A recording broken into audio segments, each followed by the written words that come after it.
Hi, Bruiser. Can you hear me? Yes, I can. Can you hear me? Yeah. How are you doing? I'm not doing so well. No, I'm just kidding. I'm doing good. I was about to say, oh no, what's wrong? I don't You think know, I've ever everybody be seen. capping when you ask them how they doing. No. Oh my goodness. I actually talk about that all the time, like in my day-to-day life. Like I only ask if I'm interested in actually hearing, you know. And usually Right. people just say, I'm fine. But if you had something else you wanted to share, you know, I'm here. Um, I don't think I've ever seen you without a hat. I don't think so. What? Do you come on here with no hat or like some kind of don't you Yeah, usually wear sometimes hats? I will come on without a hat. Sometimes, not all the time though. Hmm. Hmm. Well, okay. So there's a poll. I think if you're in the audience, please respond to the poll. There is a poll in the audience about which is more important, safety. Let me put the banner up so that we can. All right, privacy, safety, and freedom. So, in this unprecedented time, there's a lot of stuff going on. There's just a lot of stuff going on. And these three things are definitely being debated across a lot of different topics. So, just in general, what would you say, Bruiser, is most important if you had to think about privacy, safety, and freedom? Don't quite really know what context, but I'm gonna have to choose freedom. Explain, because I made this a Facebook post a few weeks ago, and a lot of people were saying freedom. So explain, what are your thoughts around that? Okay, so freedom. The reason why I would choose freedom because, free will. You know what I'm saying? Being able to do what you want, without any constraints, without anybody stopping you from doing it. Freedom, freedom to speak, act, how you want, how you feel without having anybody impede on that. Do you want that though? Do you want it, or are you talking within the context of there still being like rules and laws and social norms, which really is that freedom? That was my question when I was talking to people about this on Facebook. I'm very much talking within a society that's has some type of control or some type of government, because you wouldn't be able to label, you wouldn't be able to determine what freedom is. You know what I'm saying? If you didn't have any rules, you know what I'm saying? It wouldn't be a thing. So I don't know if that makes sense. I want to talk about that more. And like, hopefully when we start taking callers towards the end, like we can talk about this a lot more, because freedom, what does that even mean to you? Let's start there, because when people say freedom within the context of laws and rules, I'm like, okay, what makes that different from people not being free? Like, what is the difference? The difference to me is, you really don't have any control over your life. I mean, if we talking about freedom to, like, the way I just defined it, and you really ain't got no control over your life, you got no control over your liberty, you know what I'm saying? I guess the good side to it is you're not responsible for your actions if you're not free. Like, how can you be responsible for any actions you commit if See, you're would you enslaved consider or... us free? Would you consider us free right now? Like, let's do that. Do you think we're free right now in America? Yeah, I think we're free in America Why? because we can do whatever we want. I mean, there's consequences, don't get me wrong, but consequences don't make you not free. We have freedom of choice, freedom of speech, freedom of religion, and so many other things. But the fact that we have that, and we don't have to be judged by it. We even have the freedom to commit crime. Like what? I mean, if you want to go and murder somebody today, I hope I don't get this flag, but you can. I mean, there's consequences, but you have the freedom to do it. You can go in any store. Granted, you got the qualifying background. You can purchase a weapon and you can go and shoot somebody if you decide that's what you want to do. And on top of that, you have a right to a fair trial after that. So that's the country we live in. Okay, I can see that in terms of just the fact that there's still some consideration even after you do something that is illegal. Like there's a No matter trial, what you do. whatever. Okay. You know, when I asked this question, My first thought was safety. Safety. Um, because to me, between privacy, safety, and freedom on a large scale, like in terms of the USA or something like that, safety would be on the top of my list. If everyone could be safe, like I wouldn't even mind giving up like some privacy or some freedoms if everyone were safe.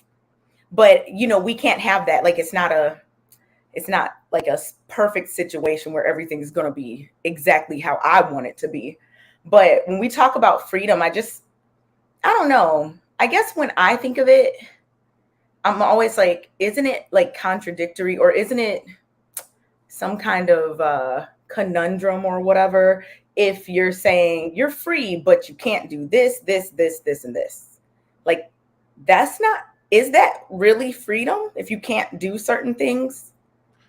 Well, I think it's still freedom. It's just that we have these barriers that keep us from impacting other people's lives. But, whatever actions we commit or whatever behaviors we take on, so long as they don't impact anybody else, you're free to do them. So I think it's good, and it's moral to have those restrictions. You know what I'm saying, that keep people from colliding with each other and destroying each other's lives. So to some point, yeah, you can look at it and say you're not free to do it, but uh, so long as it don't affect anyone else, I think that it's necessary to have those barriers, those rules, those restrictions. Yeah, and I think that plays a If I big. may add, Yeah, go ahead. I think it's all about survival. You know what I'm saying? As long as what I'm saying, you're able to conduct yourself into a point where around a spectrum of where you're able to put your survival for or the well-being of your own life, or what I'm saying, in the forefront. Then any other rule that they can make, long as it don't impact that, and I say you're free. Yeah, my main thing about pretty much everything is as long as you're not affecting someone else or doing anything to harm anyone else, like I'm not really going to have much to say about whatever it is that you're doing. There's some comments in the super chats that I want to read, and maybe we can talk a little bit about. I know Kayla will be here soon. Um, so Eugene Steele, thank you for the $10. He says we do have the freedom to do what we want. Every action we take has a consequence, which can be good or bad. You will feel the effects of that consequence sooner or later. That's kind of what you were saying, like freedom. Like, I hear people say like freedom of speech doesn't mean freedom from consequence. Like if you are out screaming out, racial slurs or something, just walking down the street, I mean, I guess, well, no, I don't know. Is that considered a hate crime? I don't know. But certain things that you say can get you some negative attention and backlash from people. And even though you can say it, you might get in trouble or get beat up or whatever happens to you out in those streets. So, yeah. All right, Eugene. Lioness, thank you for the $10. Kay, your hair is gorgeous and you look beautiful. Thank you. Um, Duty, honor, caffeine, thank you for the $9.99. Those that give up freedom for safety will have neither freedom or safety. Freedom all day, every day. Yeah. What do you think about that, Bruiser? Because I don't know. Like right now, we don't really have full freedom. I mean, you have to do certain things or else you get in trouble. Um, and we also don't have safety. So, and What do you then mean laws, we don't? What do you mean we don't have safety? we have safety, relatively speaking, if you want to compare to um, maybe some other people in other situations. But the fact that like I'm about to start school and I have to think about, literally have to think about what are we going to do if there's like some kind of active shooter situation, and teachers across the country have to think about this. That's not like, it doesn't feel just safe walking into school. And a lot of people aren't safe when they go into their job or the hospital or school or whatever, or walk to their car. Or like in Chicago, the people will tell you, do not sit in your car. Once you get home, go inside. The reason that you're told that is because it's not safe. So we really don't have safety from each other. I mean, I guess there's a safety net in terms of certain like government things that, you know, aren't aren't supposed to happen, but in terms of like citizen to citizen, like regular people walking around, there's not as much safety as I would like. I mean, I know that it's safer here maybe than some other places, but I don't think you want that kind of safety. what kind Uh, of safety don't I want? it was some years ago. I think people like Edward Snowden kind of pretty much put a muzzle on that kind of safety. Uh, that allows the government, whoever's in control, to to be your your number one safety vessel or whatever, and that's allowing them to impede on all of your privacy. See where you're going, what you're doing, your texts, all that stuff. In order for them to be in that kind of safety, they need to be able to have some type of access to your life, like full access. So I don't think nobody want that type of safety. But as far as safety from each other, that's all in your hands. You got to just protect yourself out here. And for women specifically, I think they're the safest, in the nation. You know what I'm saying? You get a man, the man role is to protect. That's it. That's easy. A man, gotta have his own safety. You know what I'm saying? There's nobody coming to protect the man. You gotta protect yourself. So But men are also the ones who are most likely the perpetrators of violence against another man. right. So you just gotta, well, not you, but me. I gotta make sure I'm always prepared. Make sure I'm always on my square. You just said something I was about to comment on. You said you don't think I want that type of safety, or you, because okay. So while you were talking, I was thinking about, people are like, oh no, I don't want them, proverbial them. We know who they are, Big brother. Yeah, we don't want them knowing where we are. We don't want them knowing what we're doing. But I would say that a very large amount of people have cell phones that have their locations on or can use GPS or whatever. Have credit cards, have Apple Watches, whatever. All of these different things that can easily be tracked. Most people have a social security number, a birth certificate. Like, you need these things to do certain things. You have an ID. In fact, it's like illegal to be stopped and not have an ID, even if you're just walking down the street past a certain age. So, like, you're being tracked. So there's this illusion, I think, that some people have that, nobody's going to know where I am. Meanwhile, you're checking in on Facebook. You're using Find My Friends. You're, wearing your Apple Watch everywhere you go. You know what I'm saying? Like, Enabling location. exactly. Like, these things, you can easily be tracked. And I always think when people say this, like, first of all, if you're just a regular person walking around, they, quote unquote, like, they might be listening to your Alexa. Okay, fine. But what are you even talking about that they're going to even be interested in? So, like, we all have these smart devices and all these different things in our homes, from Alexas to watches to phones to everything else. So people don't need, the government doesn't need a specific tracking device or anything that, quote unquote, impedes upon our privacy, because we do it to ourselves. Like, I don't know if you remember, I don't know how old you are. How old are you? 36. Okay, so we're like the same age. I'm 35. So do you remember, like, before everyone was doing everyone was doing social media, like before that, Yeah. when there were just kind of conversations, back when Facebook was just for college students, like a long time ago, when people were fearful of that certain type of ID. I forget what it's called. Um, it was like a specific type of ID with like a, man, does anybody in the chat know what I'm talking about? But people were so worried about people watching us and tracking us. And then what happened like shortly after that? Social media became bigger than ever. People willingly are doing the things that they were once scared of being tracked about. So like the That's because government, there's money involved. but people don't like, do people don't, maybe they do realize, maybe some people realize, but I think a lot of people don't realize that, oh, someone said RFID chip. Is that it? I don't know. Yeah, But radio frequency identification. oh, okay. I knew it was some kind of chip. So Yeah, people are so worried about being tracked, but every time people get worried about something, they quote unquote just make it fun to the point that everybody just wants to do it.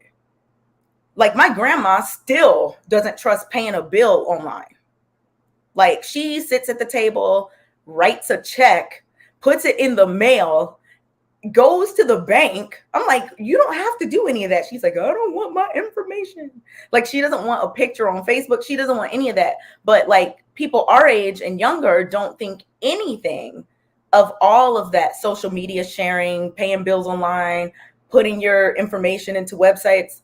So what do you think about that in terms of just our thought process over the years changing from being more private to more like, you know what, whatever? so I think this the more the more we go forward in technology and generations that come, everybody want everything fast, quick, and hurry, instant. So whenever you have technology that's able to do that, people start to ignore, all those uh, safety issues. Just get it over with. And that's where you become, as a people, as a population, you become oblivious to things that can happen, be conducted in the background behind closed doors without your permission. And that's just the cost that it comes with. And I feel you on that, man. Like before social media, there was none of this, nobody exposing themselves and streaming online and posting pictures and videos and showing where their house is at and taking pictures, because they just closed on a new home and exposing the address and stuff. I think, me personally, if I was to put some thought into it, I would think that was the alternate route to get Big Brother to be able to spy or retrieve data from people's privacy. How do we present this in a way where it just seems trendy? You know what I'm saying? And people can use it for fun and see family members that's far away. You know what I'm saying? There's got to be another route. So they implement it that way. That could be that's a theory. You know what I'm saying? It's not true, of course. I mean, well, it may be true, but it's not proven to be true. But Mm-hmm. I mean, if you think outside the box and just open your mind, you are able to see that that could be a possibility. So But would you say that like us, doing these things, going on Facebook, checking into locations, turning on your location, just doing all these things, would you say that that's putting safety and privacy behind freedom, like inherently? Because no, you man. want to be free to do all these things, but there are privacy and safety concerns when you do these things. Yeah, there is.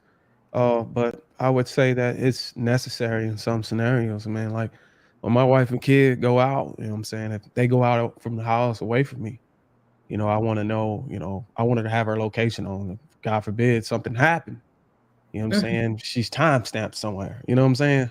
mhm. They can find her last location. I think I saw a movie not too long ago. It had uh the guy from was it 300?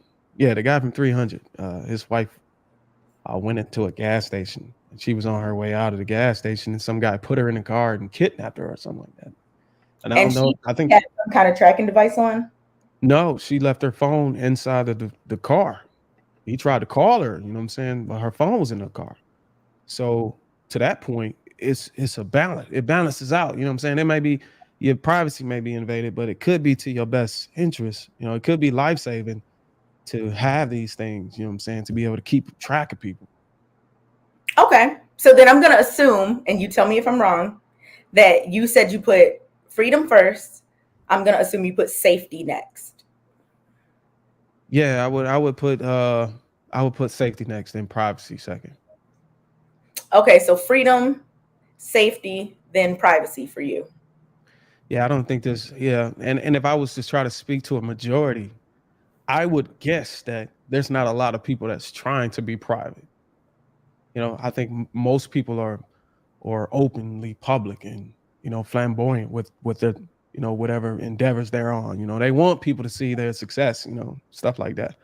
But as far as privacy, having something to hide, that almost makes me feel like somebody is doing something they probably don't need to be doing, or they're just afraid. Hmm. So, privacy is important. Absolutely, especially as it relates to certain things. Um, but yeah, I would definitely go safety, freedom, privacy. And I think that what you just said is very indicative of like the way social media culture has made us view things. People think, oh my goodness, people are online sharing all their business, telling everyone what they're doing and where they are, which, if you go on to IG or Facebook or wherever, you see these things. But I don't think that people portray a lot about their lives on social media for the most part. I think most people show a very um small window into their lives. Like I think most people show, maybe you're out having a good time or you're out, on a date or you're out with friends or you graduated college or you bought a new car, just very certain, very specific things. I don't think people are really pouring their hearts and souls out as much as people think. Now there are some people that do that. There are. There I are. don't seem I don't seem I don't seem from pouring your heart out to lifting up your skirt to See, but there's a man. market. There's a market though. There's a market for that. And Like that's people. why I said earlier, there's money involved now. So that's why everybody is okay with it now. And I'm just interested in here. You said you put freedom, I think, second, right? Mhm. So in what context are you putting freedom in this particular discussion? What are you putting freedom? Like, how are you defining the freedom that you're talking about putting second? Like, what do you mean by freedom? Because I don't know if we established that. So when I think about safety versus freedom, I would be willing to give up certain things if other things were promised. Like right now, And you a certain dumbass nigga. certain things are not promised. Certain things are not promised, but if like let's say in a utopian world, everything was perfect. It's a vacuum. It's a perfect situation. I would put safety first. Like I would love to be able to put both of my AirPods in and go out for a run at night. Like I would love to be able to do that, but I literally can't. Like I won't, I never have, and I never will because it's not safe. I would love to be able to walk into work and not have to think about the safety protocol and what I'm going to do if something were to, God forbid, happen. I would love to be able to just a lot of different things. And I think that if safety were guaranteed, I would easily be like, you know what, whatever. And I'm not saying all freedom. There's a difference. I'm not saying you should give up all freedom for safety, but some freedoms, absolutely. And what freedoms would you give up? Um, Because now you pretty much I don't know. dismantle freedom. Like when you say freedom, I mean, I would rather have all of freedom and give up some safeties. You get what I'm saying? I don't know. I think, Instead of having all safety and give up some freedoms. but Like we what is already, but I think I gotta understand what you mean by freedom though. Like what do but you like what do already you we don't have full freedom. Right now, I can't walk outside naked. I'm not free to do that. Why Someone you will call can't? the police. Someone will call the police and I will go to jail and I'll be charged with a crime. That You're is still not, free to do it though. You still free to do it.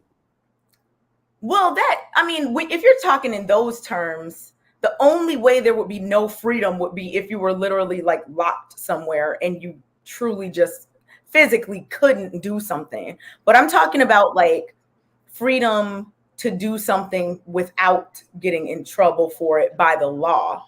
So you're saying take away the cost of being able to conduct yourself freely without consequences. I don't think that should happen. I don't think people should be able to just do whatever they want. I think it would Without be any cost, there should be a cost behind being able there to would be, fully like do whatever the hell you want to do. it And would be anarchy. People would just be, you know, social structures and norms and all these things exist um, for a reason. But with that comes a loss of freedom. You cannot do whatever you want. You cannot, even something that doesn't hurt people. It doesn't hurt somebody to walk outside, any kind of way, but you can't do it because it's against the law and you'll be so charged. so so you're saying that because it's against the law, you can't do it.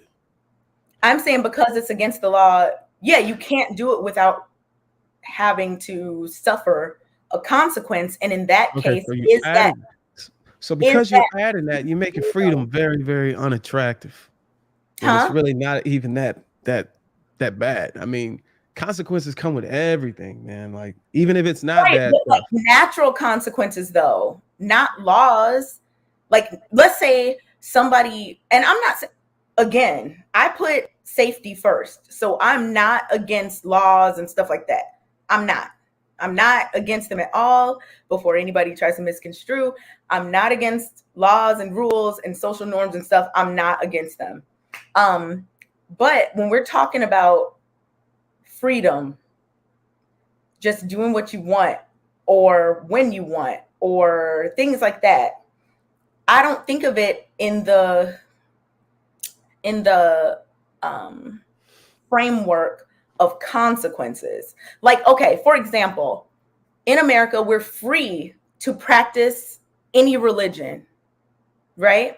Yeah. We're free to, um, well, we're free to say whatever we want within a certain context. Like you can't yell fire in a movie theater. That is not protected under freedom of speech. But generally speaking, you can say whatever you want. So there are freedoms, but I think it's good that there are, some guidelines and rules so that people won't just be out here doing whatever. I don't know. Hmm. So you just want it to be the purge, huh? You just want Oh, I don't want it to be. Me personally, uh, my opinion, I think it is the purge. At this day and age, I think it's just that's the way why the I want movie, safety. the way the movie is. It's got all the crime happening in one town. I think that is taking place, but it's just so spread out over over the country. So there is a purge. You know what I'm saying? It's not in your proximity. Because it's so wide. You know what I'm saying? The locations of all these offenses is happening is in various locations that's so distant from one another. But if you look at some statistics on this stuff, man, there's some. I think I don't know what the number is, but people are dying every day. You know what I'm saying? I think there's a drunk driver killing somebody every like hour or some shit like that. Like so. But you know what kills more? The most I was destructive in the hospital whenever my driving son was behavior. born. Whenever my son was born, I was in the hospital, and I talked to a lady. I don't know what her title was, but she is the one who's always there to give the births and stuff and set up the date or the hour when the baby is going to be brought out or have a C-section. And she told me that is a child dies every day, doesn't make it every day, like every day, like in the hospital. There's always one And I was shocked. I was like, damn, that is crazy. So I mean, I, that might not got to do with nobody else imposing on your freedom, but just saying, like, there's death every day. you know, driving under the influence, where you're impaired and you cannot operate a vehicle properly, is illegal, and it should be, because it hurts people. It hurts other people. It's not like you just hurt yourself. You're hurting innocent people that just were trying to live their life or go through the day. So like that type of rule, I think should absolutely be in place. Um, so people that are driving distracted I think distracted driving is the number one cause of car accidents. So, like, would you look at a person? I'm just asking you personally. Would you look at a person who um, unalived someone from being drunk the same as you would look at someone who unalived someone from being like texting or, thinking about, I don't know, a fight they had with their spouse or whatever the case may be that could distract them? Would you look at them the same way? Uh, no, I wouldn't look at them the same way. Why Uh, and this is probably bias. Well, obviously it is bias, but looking at a drunk driver the same as somebody who's thinking about a fight they got in. I guess that's the distractions you're talking about, the fight and the or texting just and driving. any distraction. I just named a few things like texting while driving or being preoccupied with some other thoughts, not being fully present, whatever the case may be. No, I couldn't look at them the same because a person getting into a car drunk, uh, just starting off, have no control over, the situation. Their judgment is impaired. They're not able to make the right decision uh, initially. So that's a knock on them already. I can't look at them the same as somebody who's not impaired. You know what I'm saying? But just distracted for a moment. Things happen. People make mistakes. Some come up. I can't look at them the same. It's totally two different. And I think a judge would totally look at that differently as well, even if it's texting and driving.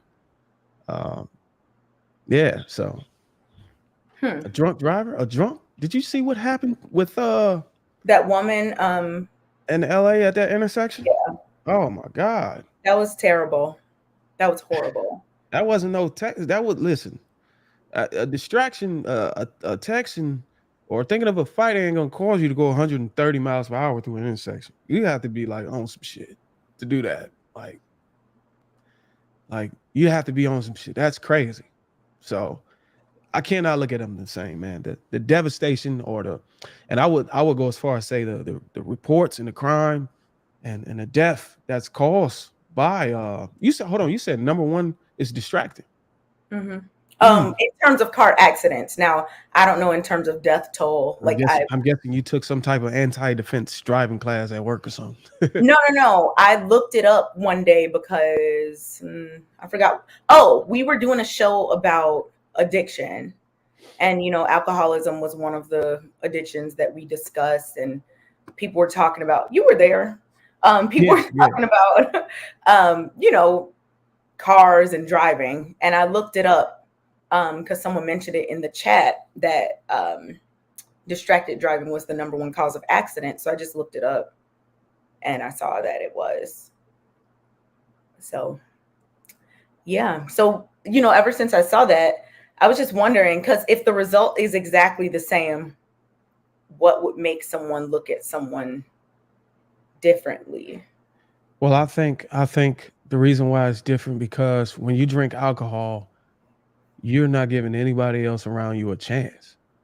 I mean, you're elevating the chances to a point to where uh something is just gonna happen. I mean, it's not gonna happen all the time, but I think you got a chance if somebody's just distracted. I'm saying everybody get But distracted. That's distracted just gonna driving is happen. the number one cause of car accidents. Yeah, but there's no law saying, hey, look, oh, you're going to jail because you So were should distracted. should there be, since it's the number one cause? But there's no way to control someone not being distracted.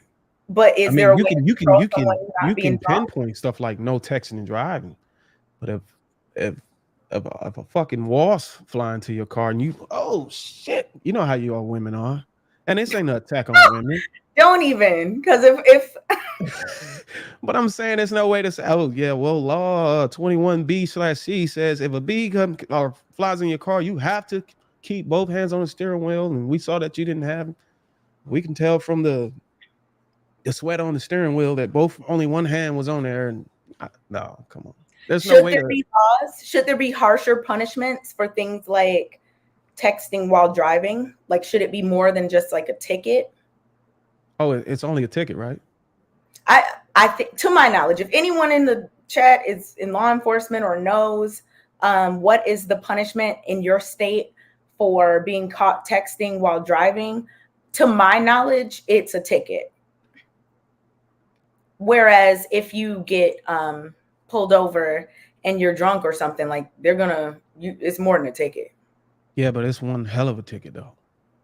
I think What, it's like text a while driving? $500 ticket or like 2,500 something. But drinking and What? driving, like I think somebody stated, like you're making a decision, like you're making a decision to drive. You know what I'm saying? Drunk, like you committed multiple crimes. Just pick. I think if you have your keys in your hand and you drunk with your keys in hand, I don't know if it was Virginia. I was in the military. There was a soldier. He had his keys in his hand. Well, actually, he was asleep in his car. He was asleep in the passenger seat. Oh, no, actually, he was asleep in the back seat of his car with his keys in his pocket. He was too drunk to drive home. He got a DWI. Was it a D? Yeah, DWI. Or no, he got I think he got a drunk in public. I'm not sure. I have to go back and look at it. But you already committed crime without even, hitting the gas pedal. So like that's why I would say drunk drivers are looked at differently. And there So, are after hearing this point of view, and knowing that you put freedom ahead of everything, would you say that all cars should be outfitted with like the breathalyzer thing so no one can drive or start their car without passing it? I would say that. I would say that. But if I'm in a business of prison industrial complexes, courtroom, revenue, and all that other stuff, and stuff that funds the city, that's a knock on business. You know what I'm saying? You need people to, crazy as it sounds, you need people to commit crimes. You need people to drive drunk. You need to do all this other shit. So, That's a capitalistic society. So that would be detrimental to the business profile or the business blueprint. You know what I'm saying? So okay, so you would say it because it would obviously save yeah, I lives, would say that. because people wouldn't be able to even start their car without Right. being under the legal limit for alcohol. Yeah. But you're also saying that, I mean, and you didn't say this part, but like businesses would suffer. And also, you like, well, I guess, prison is also a business, but yeah. So these other entities would suffer because people would be forced to either drink less or they would avoid jail time. And also that could bump into safety. That could bump into your crown jewel. What are you saying? Granted, you had a shot with your friend for birthday. You stopped over for about 20 minutes, but you had to get back to work, or you had a little sip of wine, and God forbid somebody's after you in the parking lot, and you can't crank your car up because you got to take the breathalyzer, and you only had a little piece of alcohol, a sip, But if and you there had a you go, sip, if you there goes had your safety. if you had a sip, you would pass because it would be for if you're over the legal limit. Right. Yeah, that's true. I guess you just deflated my whole argument right there. Hey, but at least I admit it, though. I know. This was very refreshing. Thank you, Bruiser, You ain't for have to do just me like going that, ahead Kay. and admitting that It's all right away. good. I'm gonna come back with some fire. I see. Like, you don't be looking anything up. If I see your eyes away from where they're looking for too long, I'm gonna know you're out here Googling stuff. So, I don't know. Like, when it comes to freedom and safety and all this, then you brought a very interesting dynamic to the conversation when you mentioned the business aspect of wanting people to have certain freedoms so that regardless of loss of life, regardless of who is losing out in in these situations, a business is making some money, right?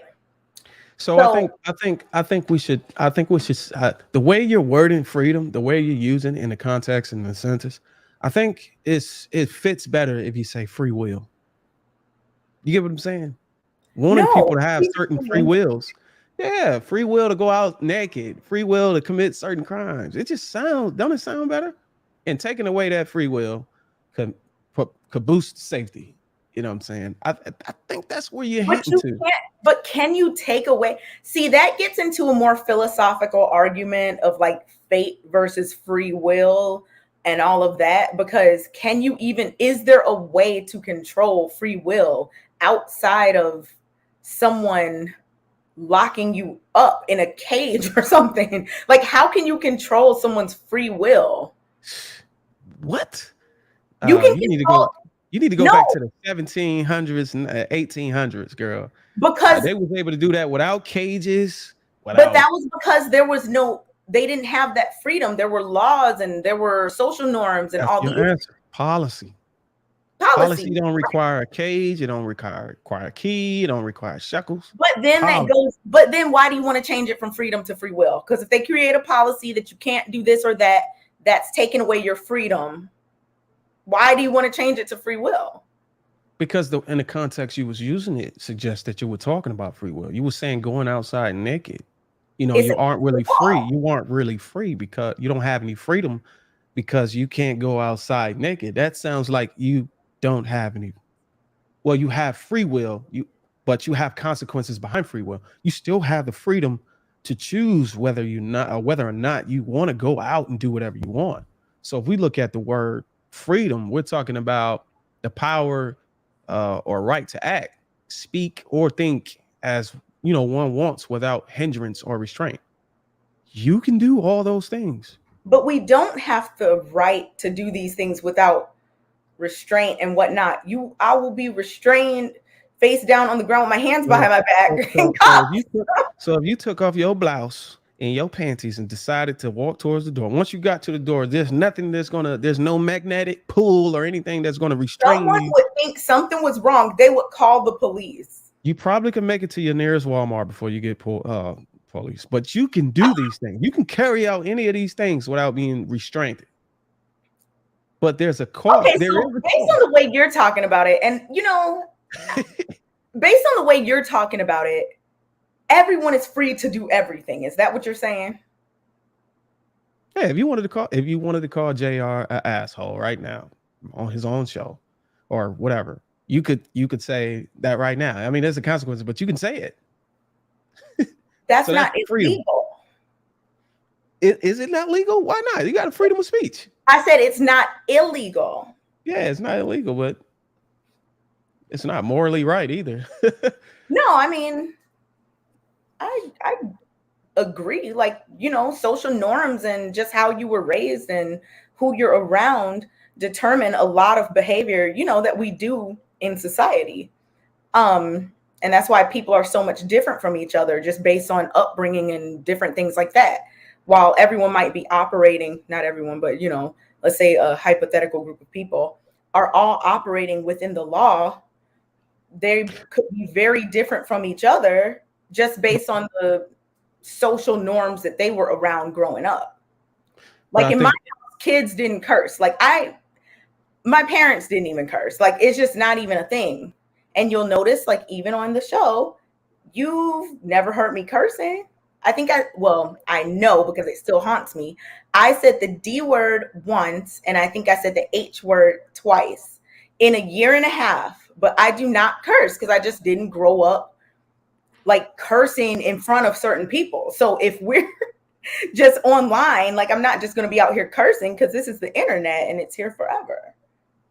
But some people just don't care about cursing online and in front of whoever. Like, some kids curse in front of their parents and it doesn't matter. but like I don't. While neither of those is illegal, it's just different. I don't Yeah, know. it can have a different impression upon you, make you want to curse. Yeah, I get what you're saying. Yeah, so like freedom, although I can say something or whatever in a certain context, um, I'm not going to. I guess that I don't know if that makes sense, but somebody saying my wording is off. Reword it for me, mister.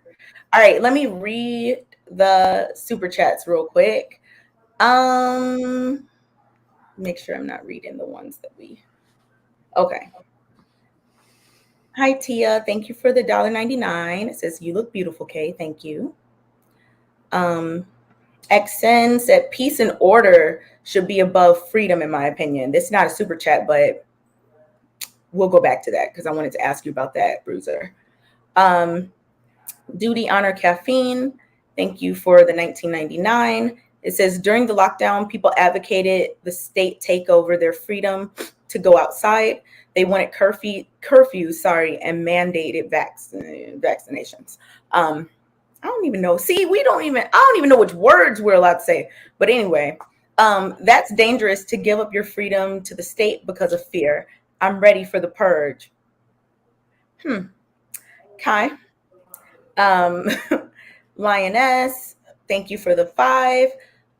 Should their friends be charged because they let them drive drunk and they were drinking with them? That's a good question. What do you think before we even go to the next one? Should their friends be charged? Like if you're see, this is the slippery slope with drinking and drugs. Like the reason that certain things under the law are the way that they are is because it's assumed that if you are intoxicated, you cannot legally like consent or you cannot make certain decisions and things like that, right? So like if your friends are also under the influence, like how would they get in trouble if they weren't the ones that did the thing? Now, maybe if they're sober, what do you think about that? Well, I think if you say charge them with a fine, make them have some type of consequences for allowing their friends to go out. I think there's a bigger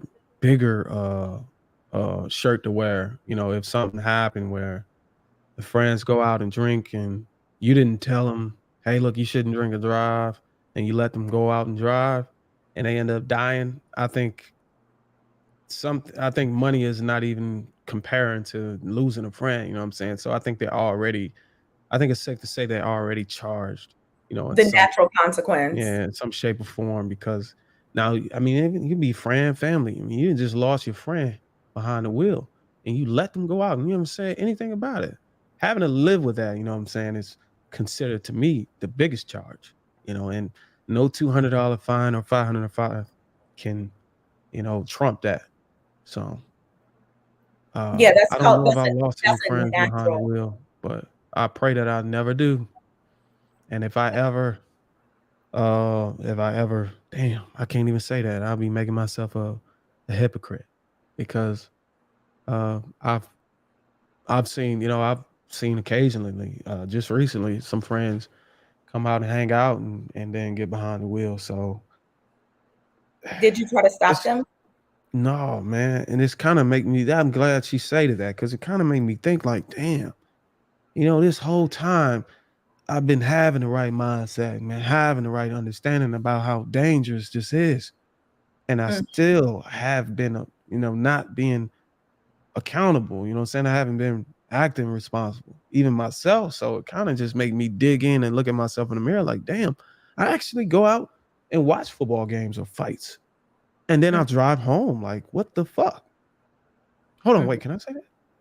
I think you can I say have the F freedom word. to say that, right? Okay. I think you have freedom to say the F word. It's said a Thanks. lot on Thursdays. I Yeah, just don't so know some of the more political things. oh my God. Did you watch Thursday show? Lord, that whew.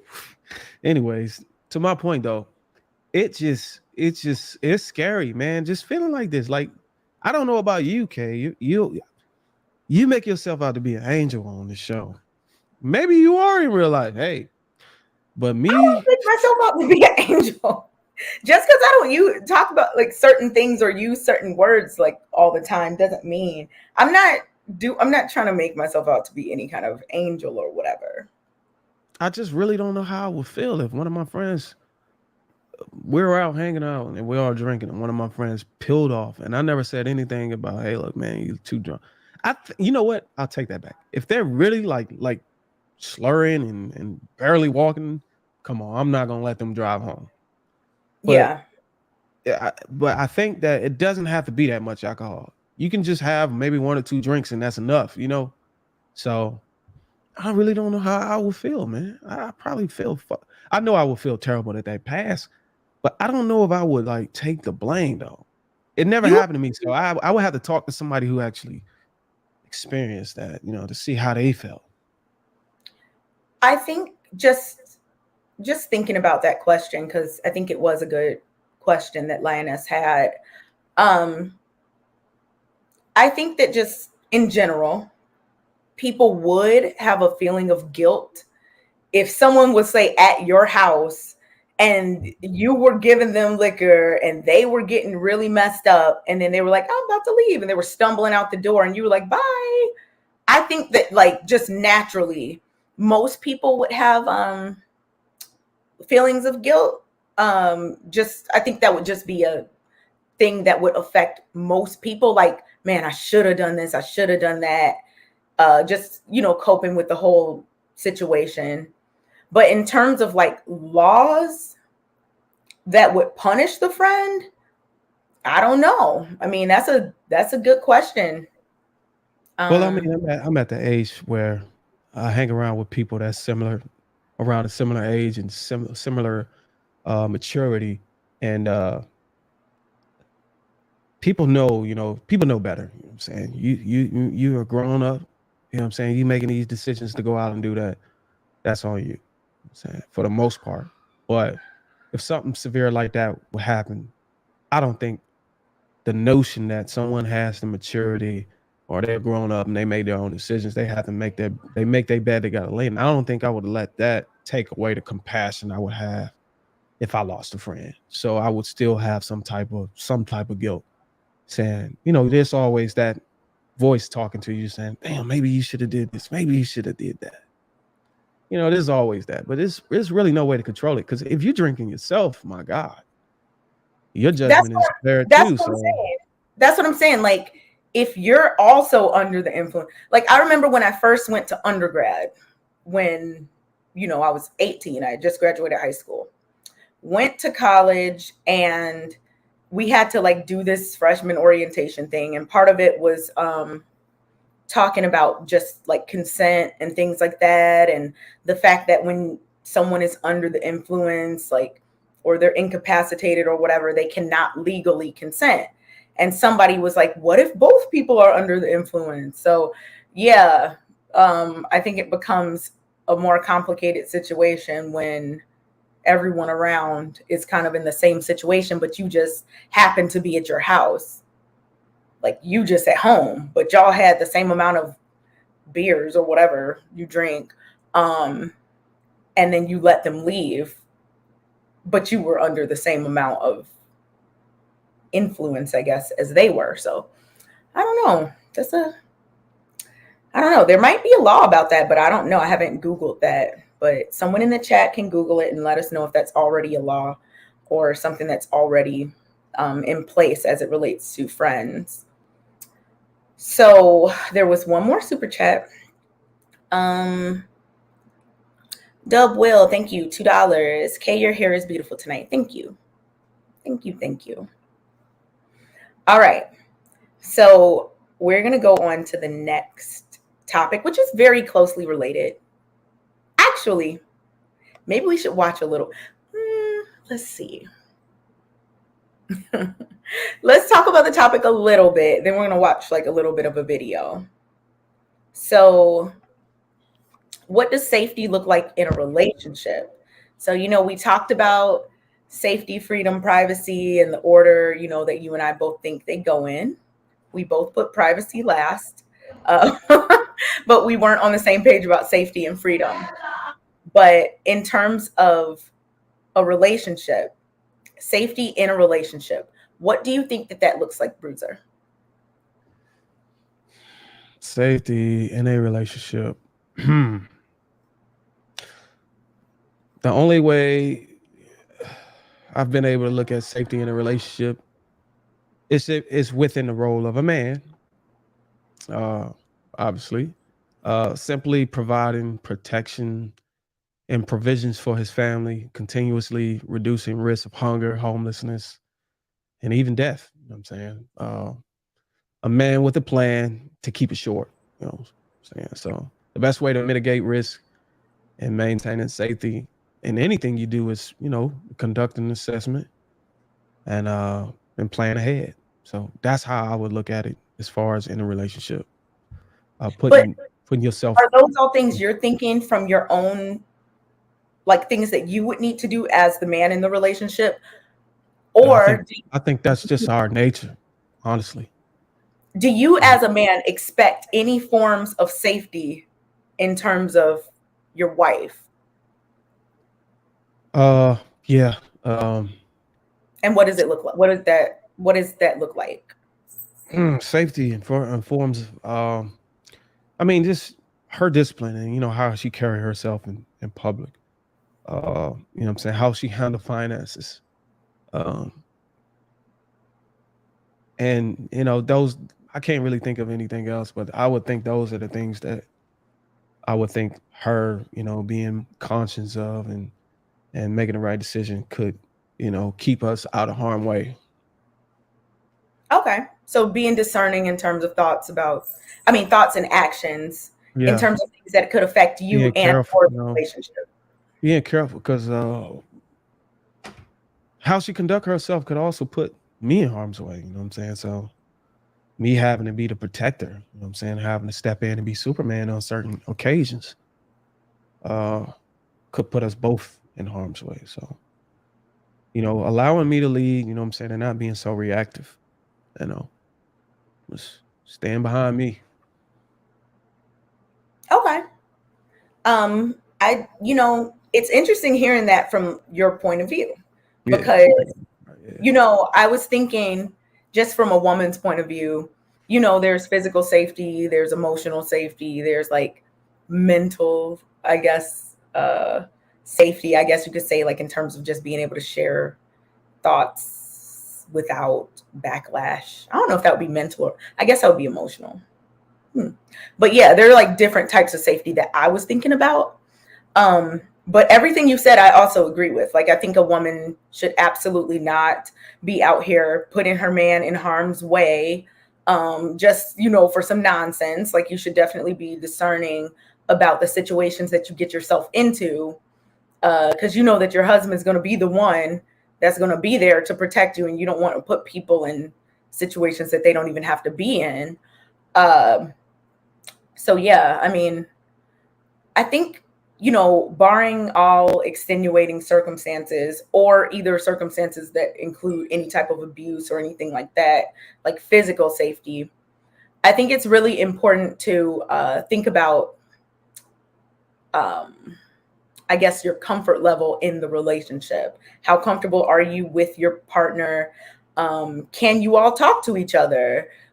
Can you share things without being scared or worried that, oh my goodness, what's going to happen? Like, you're married and you're thinking about that. I think that should be, I think that's a level of safety in a relationship as well. Just kind of knowing that you can discuss things without it being a negative, without there being a negative, I'm not going to say negative because people can have a negative reaction, but without any harm being done, like even if that's emotional harm. So yeah, I think the two main ways a woman could keep her husband safe, if I want to retract a little bit and just trying to make it more educated for the sake of radio, I would say that holding your tongue, you know what I'm saying, bite your tongue in some situations because a woman's mouth could really get you in trouble. And cover yourself, cover your body. God forbid, Your woman walking with certain outfit that's so exposing, it's just attracting negative language. And if she's the type to feel like, hey, look, you got to come to my defense at all costs. I don't want no weak man. I should be able to wear whatever I want. And you're dealing with this type of woman, that type of woman can get you killed. Especially Is if that she's something if you would she's talk really got about? a really good looking body and she's in the right situation, the right time, right place. Whew. Is that something you would talk about early on? Like, would you discuss this like in the beginning of a relationship, or is it as it happens? I mean, that I've always struggled, and you might be able to help me in this area. I've always struggled with my conversation on this point because what I'm always faced with is, hey, it's my body, you know what I'm saying? I'm not wearing it for nobody else. I'm doing this for me. And I'm like, yeah, but I mean, yeah, you ain't got to do that. You know what I'm saying? Just, you don't have to wear that. You know what I'm saying?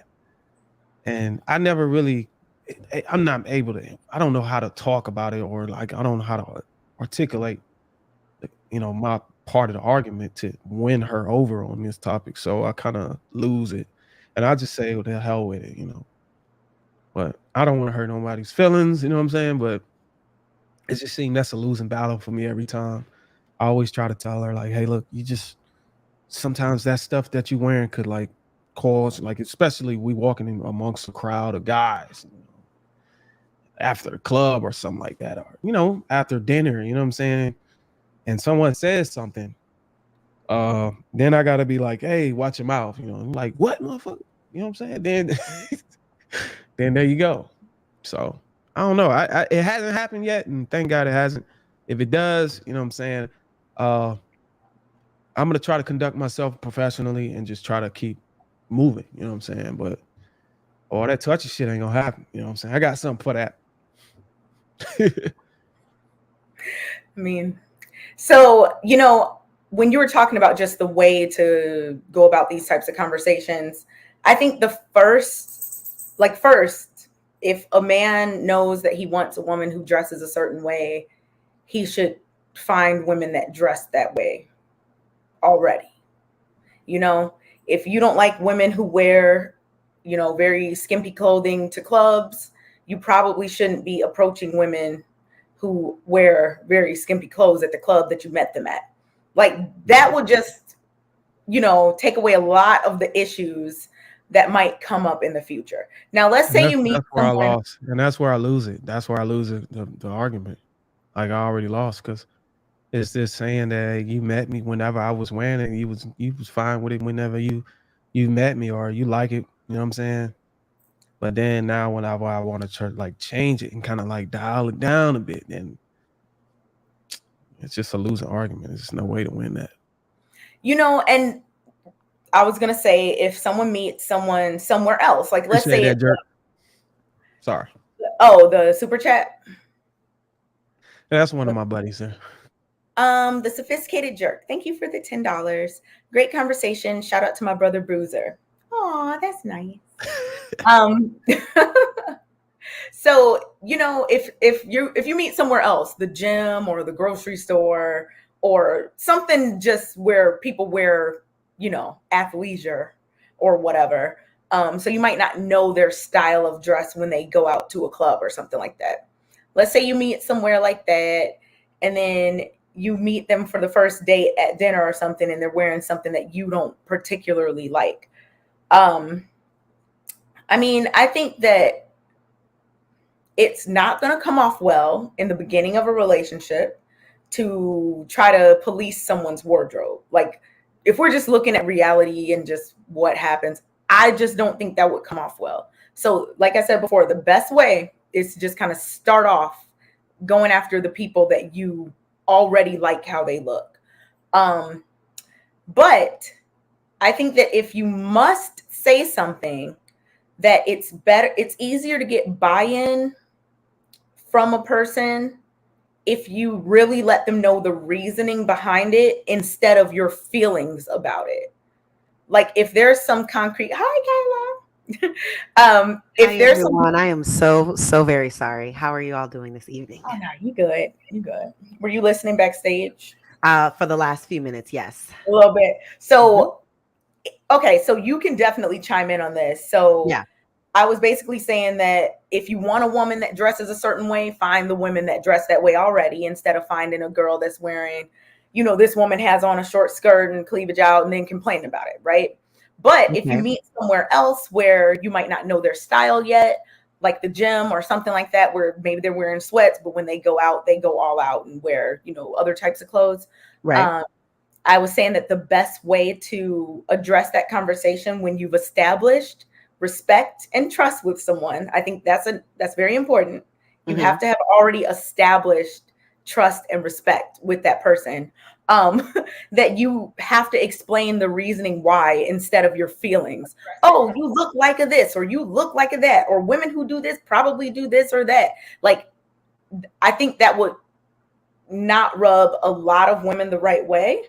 But if you give the reasoning and you're really, just laying out the facts and just talking about things, well, not necessarily facts, but just being objective about the things that you're saying instead of emotional, I think Okay. there's more hope for the woman to understand versus saying, you look like a, you know, whatever. Or women who dress like you are usually for the street or whatever. um I think there's time and place. I think there's a time we, as a grown person, if you're not able to read the room, read the invitation, request the attire, and able to adhere to that, I feel like emotionally intelligence wise, I don't know what's going on.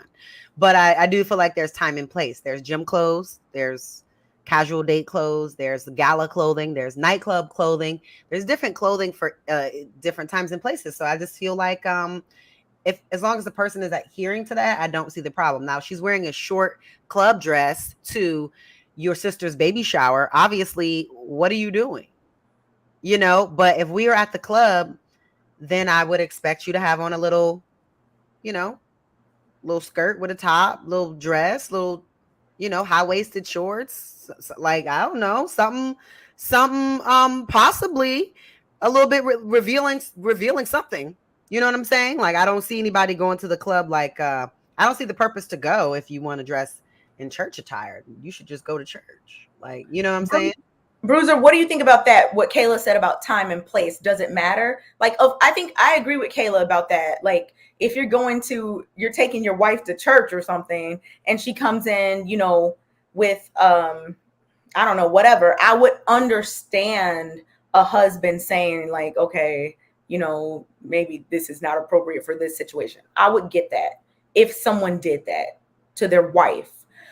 But you as a husband, does it matter on the situation, or is it just in general, even if you're going out to a club, you wouldn't want your wife to wear certain things that are very revealing? Yeah, well, I mean, like if yeah, I agree with her. You know what I'm saying?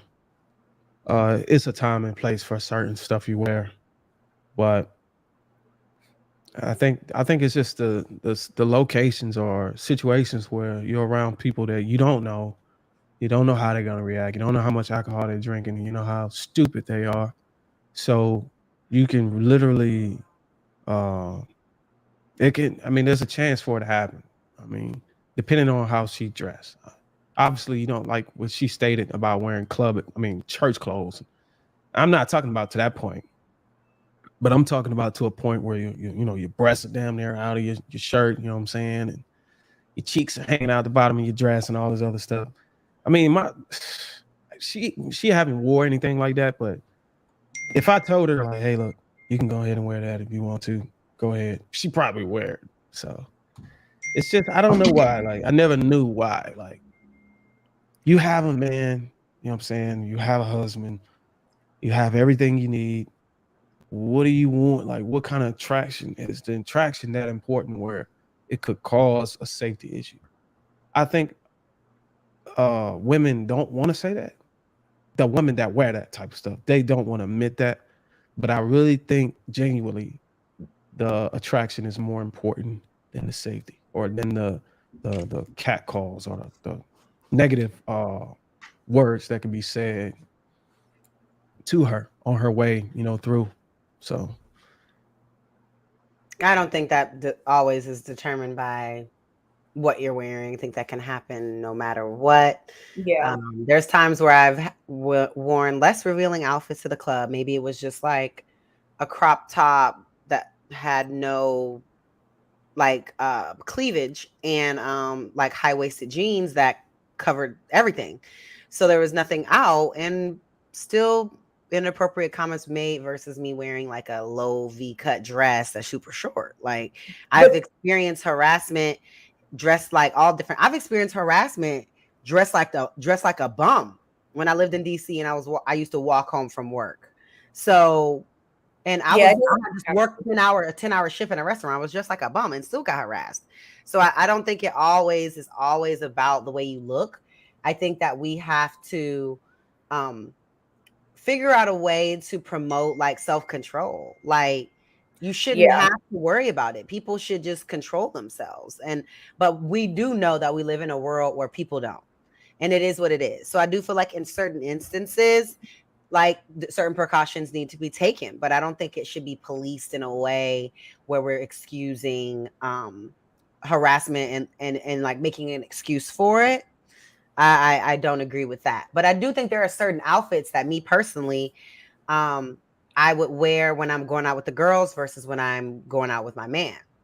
So when I'm in a relationship, I do feel the freedom to wear like sexier clothing when we're together because he's with me versus when with the girls, still sexy, but maybe not like the freakum dress because I'm not with my man. You know what I'm saying? So there's that. yeah. That makes sense for sure. Because you feel more safety from the potential things that some people are going to say when you're out in public. Yeah. But Kayla, like you said, dressed very modestly, especially if you're out and other people are wearing like very revealing clothes. The attention, at least back in my single days, like I've gone out with no makeup and just dressed very casually, nothing showing, all of that, and gotten lots of attention. And I think that whatever makes you stand out, if you're cute, is what's going to get attention. So like you could be the woman at the bar or the club or whatever with less makeup, with your afro out and fully covered, and people are going to swarm around you because of exactly what, well, no, Bruiser, you didn't say this, but some people think a certain thing about women that dress a certain way. So like while the women who dress that way are also going to get attention, so will other women that aren't dressed that way. So like Kayla said, I don't know. No matter what you're wearing, certain things can happen. But I can definitely understand a husband trying to be that first line of defense, even though it shouldn't be that way. Like you should be able to go outside dressed however you want and not be at risk or whatever. But There's those crazies out there. So that tends to be a thing.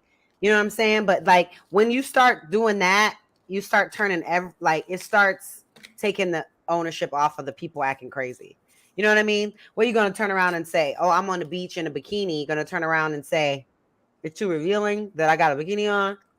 You know what I mean? I'm going to be at the pool. And you're going to turn around and say, oh, because I'm at the pool with a bikini on, this is more opportune time.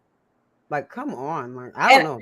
I think some people just want to say something about anything that a person is doing when they're looking like they're having fun. Because I have seen people good. I have seen people comment on people in bikinis at a beach or a pool, and I've been very confused. Like, wait, what? So yeah. And in reality, I agree with Sugar Bum. I can't hide my body. It will show with anything I wear. I have to literally wear a garbage bag if you want to hide all this ass. Sorry but correct me if I'm wrong. You did state that it depends on who you're going out with. Like if you're going out with your girls, you'll dress different versus going out with your man. Mm-hmm. And you stated that the reason why you dress more sexy and more openly is because of what? Again? Well, because I'm doing it to impress him. And for me and to be the doing safety and the safety. That's where I'm confused at. And the safety. So me going Okay, extra so there's freakum a dress. necessary. So you agree. So saying that it's Mhm. safety, you agree that there's a necessary risk with the opposite of safety. Well, Something. not risk for me, not even safety. For me, just attention I'm in taking it general. back now. But No, I'm not the saying it's reason why not you are able to, safety. I'm not saying it's not safety because it is, but I'm also saying just intention in general. Because Obviously, having a man with you is going to deter. it's gonna deter It's going to attention. deter people. Yeah, Right. But if you're why? not with him and you're wearing that super sexy dress, you're going to they'll get come up. more attention than you were Right. if you were Well, dressed conservatively. So if you well, in have a simple. man, the only time I want to get that kind of attention will be with him by my side because nobody will approach me. And I don't have to worry about it. And I want to impress him. And I want everybody to see what he got. You know what I'm saying? So that's just my opinion. And So what he got so would be so me. Hello. so Yeah. so so nobody approach you, and you want to look good with your man. And the Yep. other part was the safety part, like being safe from what? Because I think we get into some here, and I think this is where my argument kind of fell apart because she tried to make it about, oh, I just want to look good for you, but I would say it's you don't have to try that hard. You know what I'm saying? I'm fine with wearing that. Like that's cool right there. You still sexy. You know what I'm saying? You're not all the way covered, but at least you got some type of decency. You know what I mean? I mean, not saying you don't have no decency, but she said because she with her man, because she's safe. And it suggests that there's some type of safety, suggests that there's some type of risk if she was aware of that without him. Because if somebody say something or do something, then she's got a man to, come out and, but hey, look, we gonna shut you muted. Sorry, that's what you were speaking like against earlier. Like your reasoning for not wanting the woman to wear a certain thing is like what she was saying was the reasoning for wearing those things. Like there was a man there to protect if anything were to happen. Right. Um, So because you're gonna so so get that saying that suggests that yeah, you could wear some stuff that could be dangerous. Because then now there's a necessary protection there because of what you're wearing. And that's what I think a lot of men are just falling off in the argument. Is we can't really get that part of the conversation to dawn in on the woman we talking to, saying, hey, look, the reason why you dressing like that because I'm gonna be there to have your back in case something happens. So just go ahead and agree that the shit you wearing could put us in an unsafe situation where I would have to come to your defense or come to your protection. And that's all I was just trying to point out. yeah, I understand that. Like I understand that. It's like in the context of a marriage or a serious relationship, I would say that generally people are considerate of their mate. I would just say generally speaking. Um, so like for example, if my husband likes a certain outfit that I wear, I don't really wear revealing clothes or anything like that. Um, like that like we've never had any issue about anything I've ever worn. He's never said anything.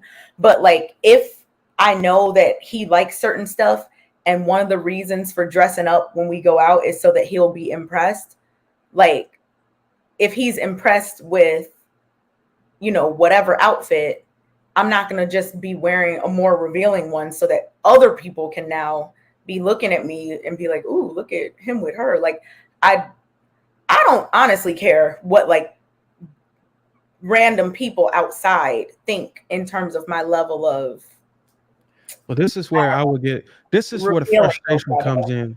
And I think a lot of guys can speak to this. This is where the frustration comes in for me. I'm fine. I'm Sorry, y'all. all My computer died. I was trying to yeah. plug it It up was a little right. circle. I was like, what's going Yeah. on? I was I was trying to wondering plug it what up happened. right when it died. Sorry. Go I ahead. think a lot of guys can speak to this as well. This is where it comes frustration for me. You say you wanna wear this nice outfit for me, you know what I'm saying? So you can look sexy for me. But when we get in the bedroom, there's certain things you don't want to do that's freaky. You know what I'm saying? All women have their limits. You know what I'm saying? So if you're gonna have limits, if you're gonna limit me in the sheets, Don't be trying to impress me in the streets.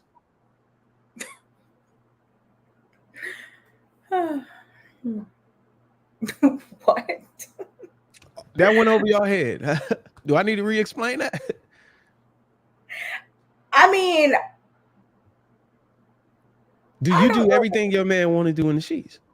I don't talk about those things online. Okay, Kayla, I know you don't mind. If your husband, if you had a husband, would you do everything your man want to do in the sheets?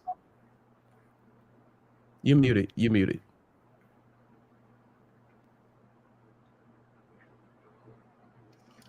I would do probably a good 90% of it. Yes. What? For the hubby? Yeah. Probably like 95%. But I do have things that I'm not, there are just a few things that I'm not willing to do. But for the most part, most things, yeah, I'm down. See, that's where it's like it's just What frustrating is to the me. Like problem? okay, so you want to impress, you said you would wear very, very sexy clothes out, you know what I'm saying, to impress me, Right. But I know in the back of my mind, there's things that I fetish or I want to do in the street sheets. But you won't even do that behind closed doors. But you want to impress me in the sheets first. If this is how I feel. If you can impress me fully in the sheets and do everything I want to do, and hell, I don't give a damn about you impressing me out in the open, because then I know it's authentic. Then I know it's real. You're not putting up on the front. Because because another thing that's taking place is whenever they see you sexy with me, whenever they see you, dressed provocative, they're like, damn, boy, I know sex got to be good. It got to be good. But if that's not taking place, then you putting on the front. I feel like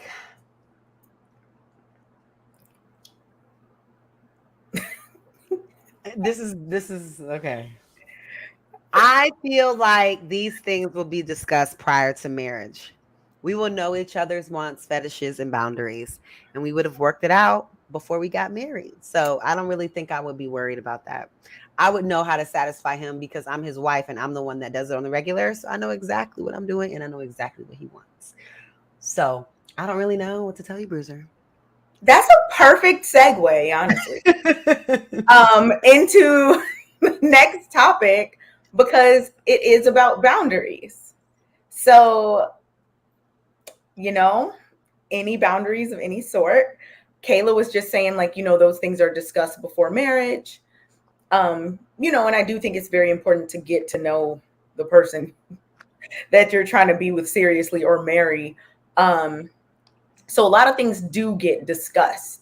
But, as we all know, as time goes by, you're always kind of learning just different things about a person, right? Yes, you are. Things change over time. New things come to light. So what do y'all think about how those conversations should go? What advice would you give someone who wants to set a boundary and maybe they're a little bit worried about how their mate will take it? Bruiser, Kayla. I think that you gotta. Like, do you directly just say, "Look, this is"? Hold on, real quick. Can you highlight this comment by Christian Lipscomb? Hopefully, I said that. I hope I didn't butcher your name, bro. This one or woman. Hold on, Christian can be unisex, right? Yeah, Christian. No, Christina is usually. I never heard a girl named Christian. That's a guy named in my opinion. Bruiser. So, are you willing to do everything she wants to do in the sheets? I'm not. She could have some weird, strange fetish you haven't speak about, and then you just down with it. Fuck that.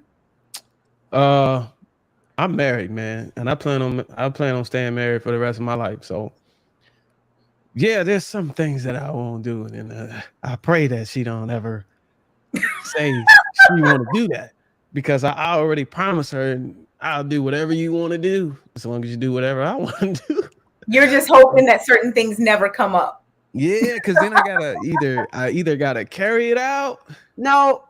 Or I gotta freaking lie. I gotta break my promise, and we don't break promises in our relationship. Got to see it through, huh? So yeah, Got I to have see to it through, my swallow boy. Right. So I'm gonna just keep praying, brother. That's interesting. Praying. Okay. Okay. Well, in terms of that, what did you tell her? Like, did you set that boundary and just say, look, here's a list of things that I'm unwilling to do? And is it only in relation to intimacy and things like that? Or do you do this for any type of, topic? Mhm. I'm not sure what you mean. Maybe Kayla. So you said that you didn't necessarily want to do certain things based on Christian's comment. And you said you're praying that those things never come up. So I'm asking you, did you set that boundary? Did you say, look, these are the things that I don't want to do, but we're married and I will, or whatever? I never set the I never set the boundary, man. She I think one of my uncles or one of my father, somebody told me, hey, you kept preaching to me like you should do whatever your wife wants you to do. That's your wife. Once y'all get behind closed doors, and I think it was from a religious point, like God, because there was a questions. I say, hey man, you're not supposed to do that. That's painful for her. You know what I mean? Oh, but you know what I'm saying? It's in the Bible. You ain't supposed to. No, you can do whatever you want. And God don't come, You can in your definitely bedroom do or whatever. whatever you want, but I do think that you should do things that are within your partner's boundaries. I don't think that your Yeah, partner and that's how we I don't think operate. your partner should be laying there like enduring something that they don't want to or that they find painful just for you. I think that like you have to figure out a way to get that person into it. And then if they're not, then they're not. You know what I'm saying? But like it, you know. So, Just figure that out. Yeah. Yeah, we have a discussion and we talk about things that we willing to do and not do. But for the most part, I'm happy that she's willing to try, to please, everything, what I want to do and shit. So, Mm-hmm. and I would never like have her just suffering and some shit like that. Just not that makes me look like a monster. You know what I mean? Just to get a fetish off. No, I wouldn't do it like that. We would always try to make sure she's comfortable with everything, anything we do, you know what I'm saying? And she's able to enjoy it. So Right. So that's important. Kayla, right before you came on, we were kind of talking about freedom, safety, privacy, and you came on while we were talking about what does safety look like in a relationship, I think. Right. And we have a clip, and I was kind of waiting for you to get here for us to talk about the clip. Oh. We're gonna play a clip, and just kind of discuss it because I don't know, it's multifaceted. Let's say that. Yeah, let's play it. Let's play it. All right, and I'll probably pause it like at certain points so we can just kind of talk through it. And Sugar Bum, yes, I'm doing everything she wants me to do. We've been married for 6 years. I mean, I don't think if it's an inch of her body I ain't never touched. Aww. Or won't touch, So. Well, thanks for sharing. We're gonna bring up the video now. I was gonna say your turn, Kay. No, I'm just kidding. No. All right, let's see if this works. What's going on? How y'all doing? Hello. All right. Well, I see the Ohio time. I'm not sure if y'all from here or not, but you can't be inside the park in the city of Atlanta between the hours 11 p.m. 6 a.m. Okay. You got your IDs on you? Uh-huh. You have your IDs on you? Yes. Let me need them.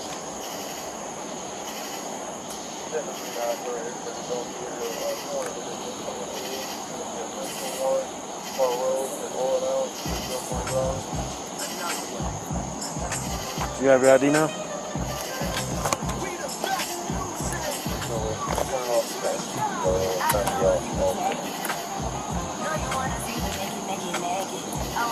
All right, just stand by. I'll be right back with you.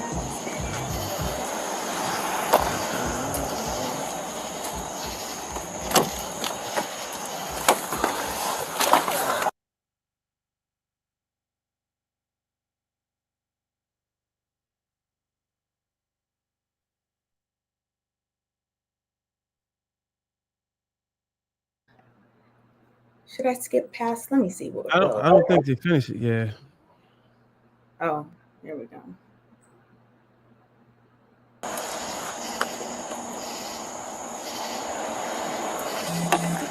All right, sir, like I explained to you, you can't be in the park at night. You're just going to receive a simple ticket stating that you was in the park after hours. All right? Leave you the sign right on the edge. Where am I signing over? Is it a charge or anything, or is it It's just a ticket.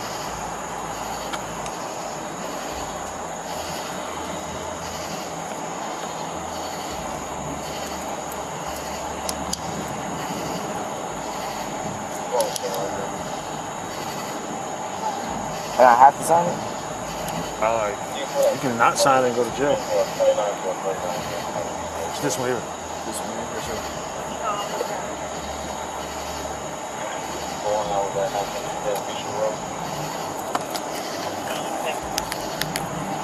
All right, that's your license.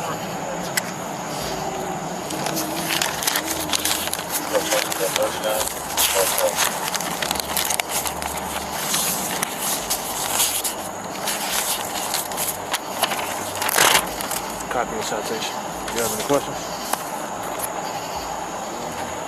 That's what it is. Come over here for me, ma'am. Can you come here, ma'am? All right, so you're gonna receive a ticket for being in the park after hours. All right, just need to sign right here on the X. But because we're out of, didn't you say we were out of time, so we wouldn't have known that? Yeah, but that's not a valid reason why you should be in the park because you're from out of town. And what's your bag number? 7452.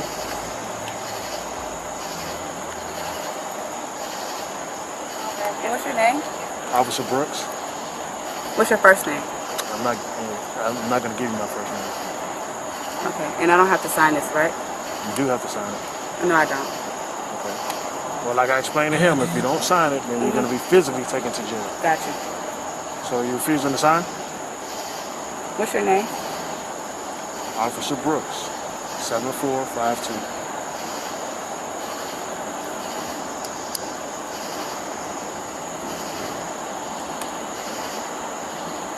What's the badge number? I gave it to you 2 times, man, Okay, I'm asking again. and I'm not giving it to you. Okay. Are you gonna sign it? No, because I want your badge number. That's fine.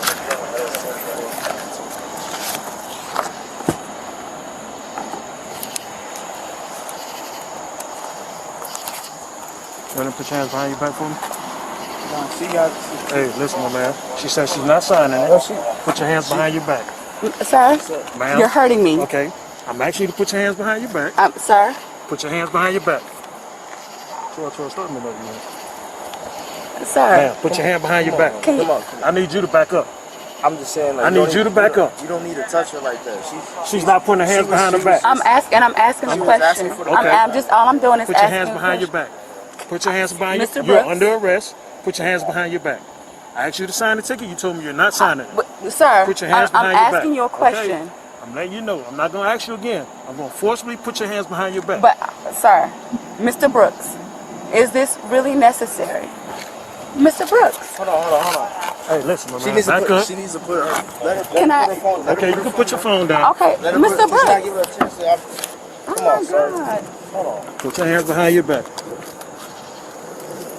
I'm not saying that I'm refusing to sign the ticket. I'm going to No. sign the ticket. You don't have an option now.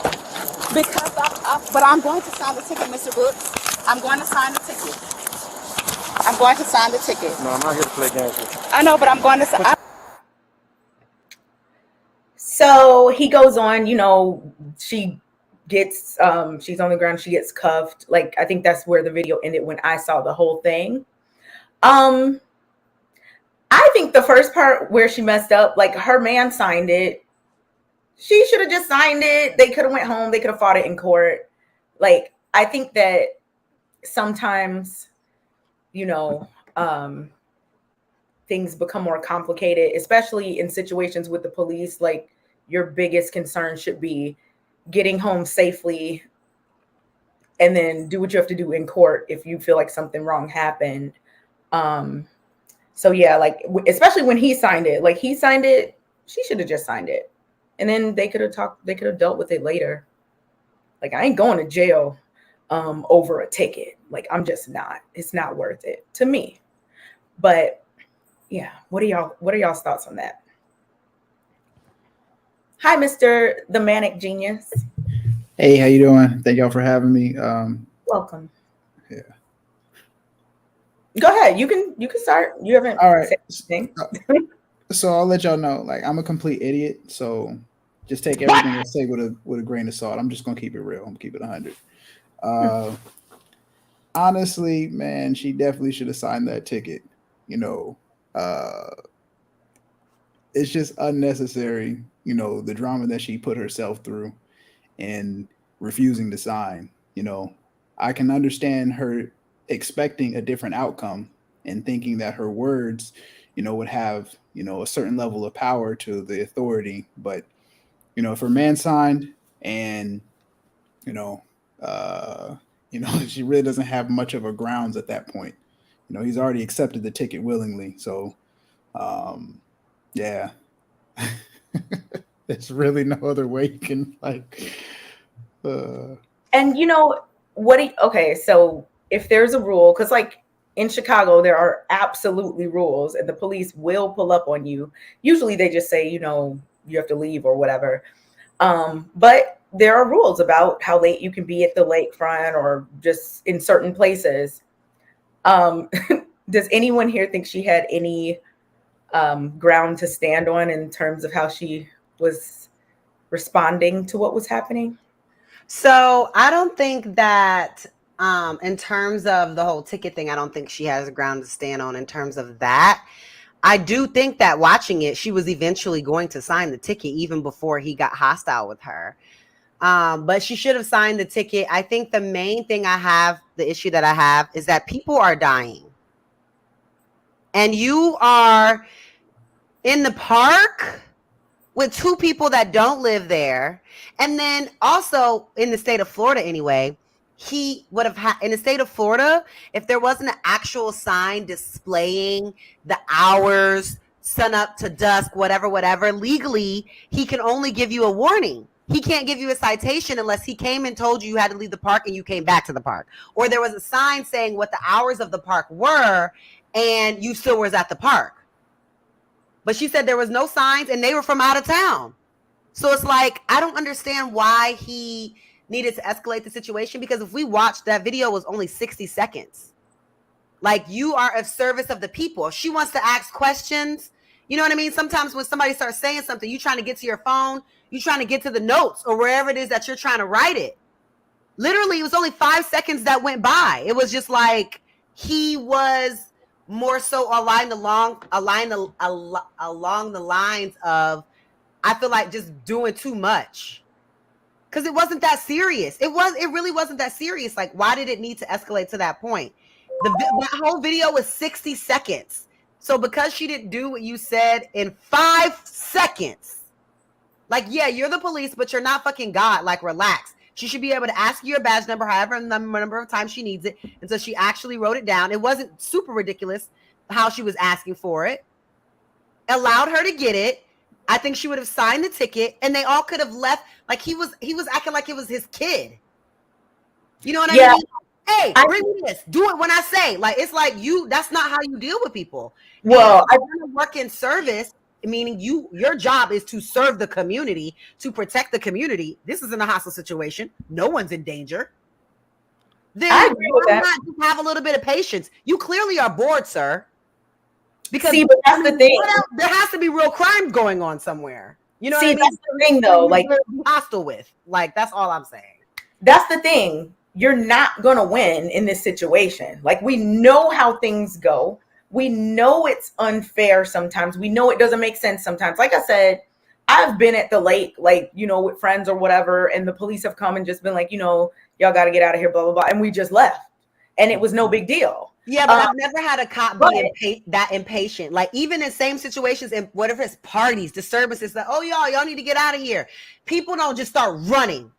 You know what I'm saying? Some people ask questions. Some people are lollygagging. Are you going to just if y'all don't go right now, I'm going to start arresting you. Y'all already know how y'all seen video cops, and you'll say, why is this cop trying to abuse? Like, why is he trying to have to do the most. If there was a real problem, it was a shooting, it was a fight, it was a problem. I get it. Get out of here right now.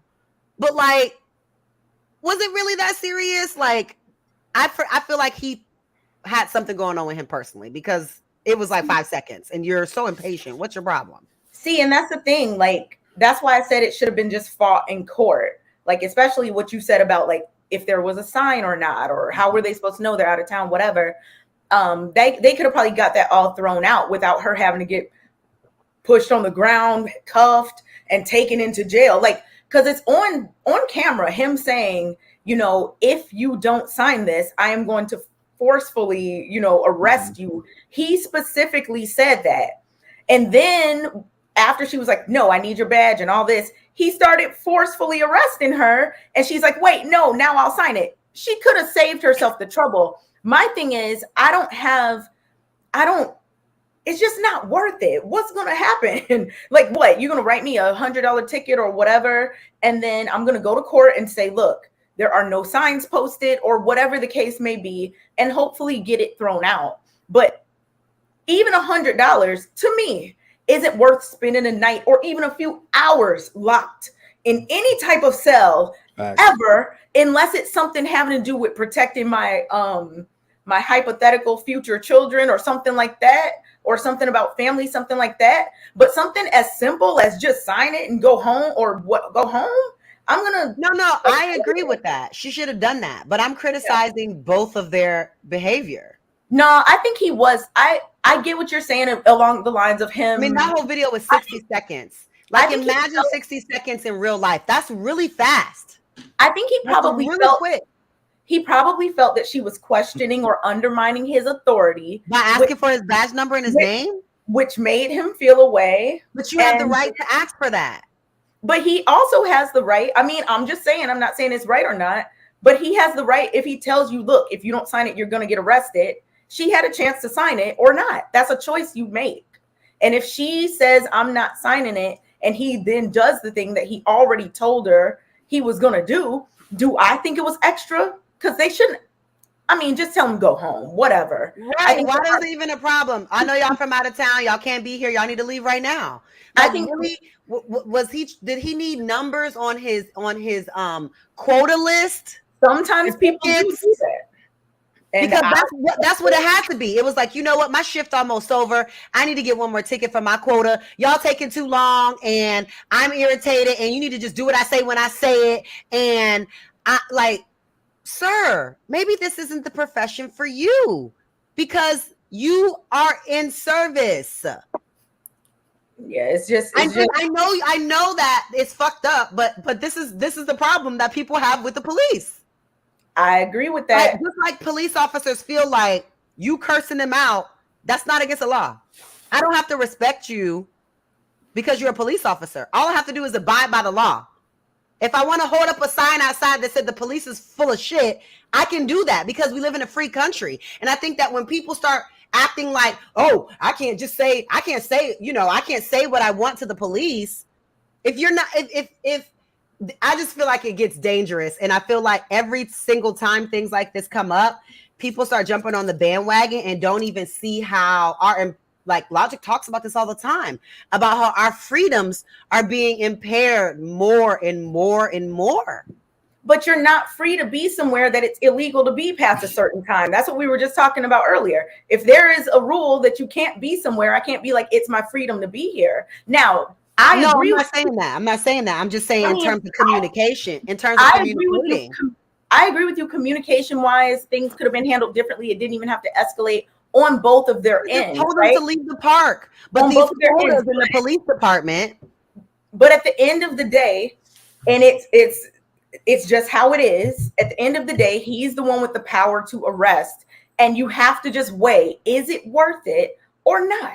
Do I just want to take this to court and say, look, and just argue in court? First of all, he's probably not even going to show up. So that'll just get thrown out to begin with. Like, I just think there are easier ways. I don't believe in doing things the hard way when I'm not about to be a martyr when nothing is going to change. Her doing this isn't going to change any police harassment, any of the things that the police are out here doing that are nonsense. I mean, that's true. It's not going to change anything.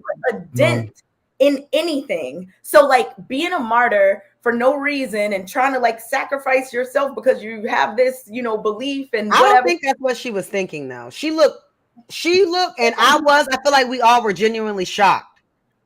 I think really? People have become very make things more complicated, I would say, sometimes. And don't get me wrong, police abuse power all the time. So this is not me trying to like stand up for the police. But again, the goal should be get home safe. Get home safely.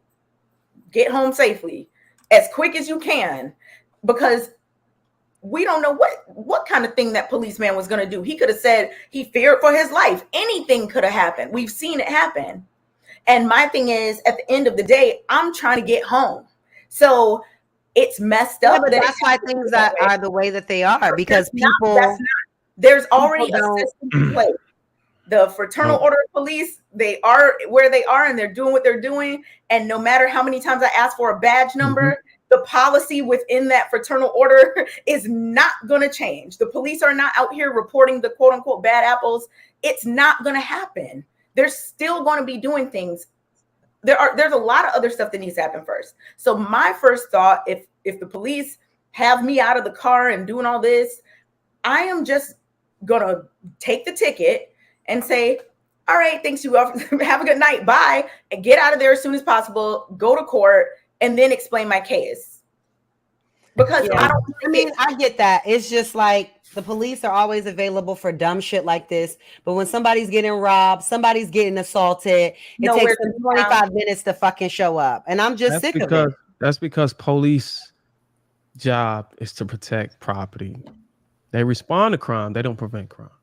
So here's my thing. She should have been cooperative. She broke the law. He could have just arrested her. He didn't have to tell her she broke the law. He could have just read her rights and gave her a citation without even, because law is public record. So yeah, take the ticket. Like Kay said, go into court, fight it. Make sure you look around the area, make sure ain't no signs out there that say, hey, look, after these hours, you can't be out here or you will be cited. So you can have an argument in court. That she didn't give that a chance.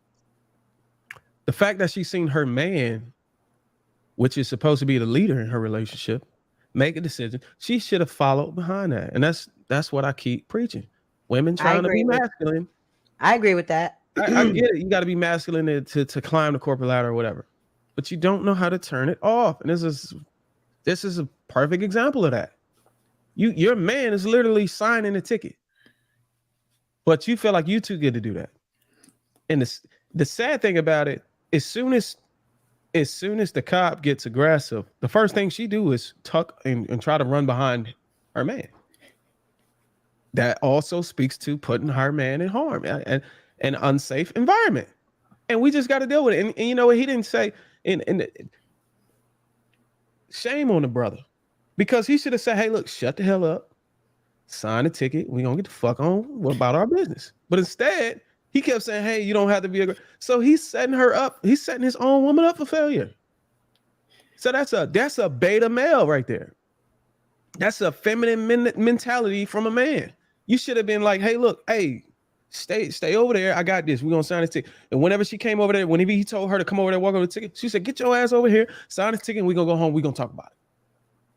That didn't take place. He allowed her to be masculine. But do we know that they were in a relationship? It doesn't matter. You're with her. You're supposed to be protect her. Yeah. She's out with you at this time of the night because she is convinced that you're going to act in your nature, act within your masculine identity and be protective. And he was not protective of her. He allowed her to be put in this situation. I'm pretty sure, because I'm pretty sure she would have listened to that man if he would have said, hey, look, shut up, just be quiet. We're going to handle it later. Just sign a ticket. because she ran behind him. So she already looked at him as a leader. Hey, Bruiser, So I definitely agree with you on that one. Yeah. So this is an example. That's why you have to in this situation, you have to be cooperative. The cop is doing his job. He don't got to explain shit to you. Only thing he got to explain to you is the law you breaking and your Miranda rights. Once that's done, that's it. Yeah, I mean, yeah, and given the history, given the police brutality that's taking place in our community, in any community, but disproportionately our community, you're gonna resist. It's like, come on, it's like all these people that died for an example for you is in vain. Because you're not learning. You get what I'm saying? We have to learn. These people, we have people before us that's lost their life over this shit. And we sitting out here doing and behaving like this. Come on. What's wrong with a ticket? Get the ticket and get the fuck on. It's not worth it. It really is not worth it. And then today, sadly, I look for women to behave like this. So it's starting to become natural.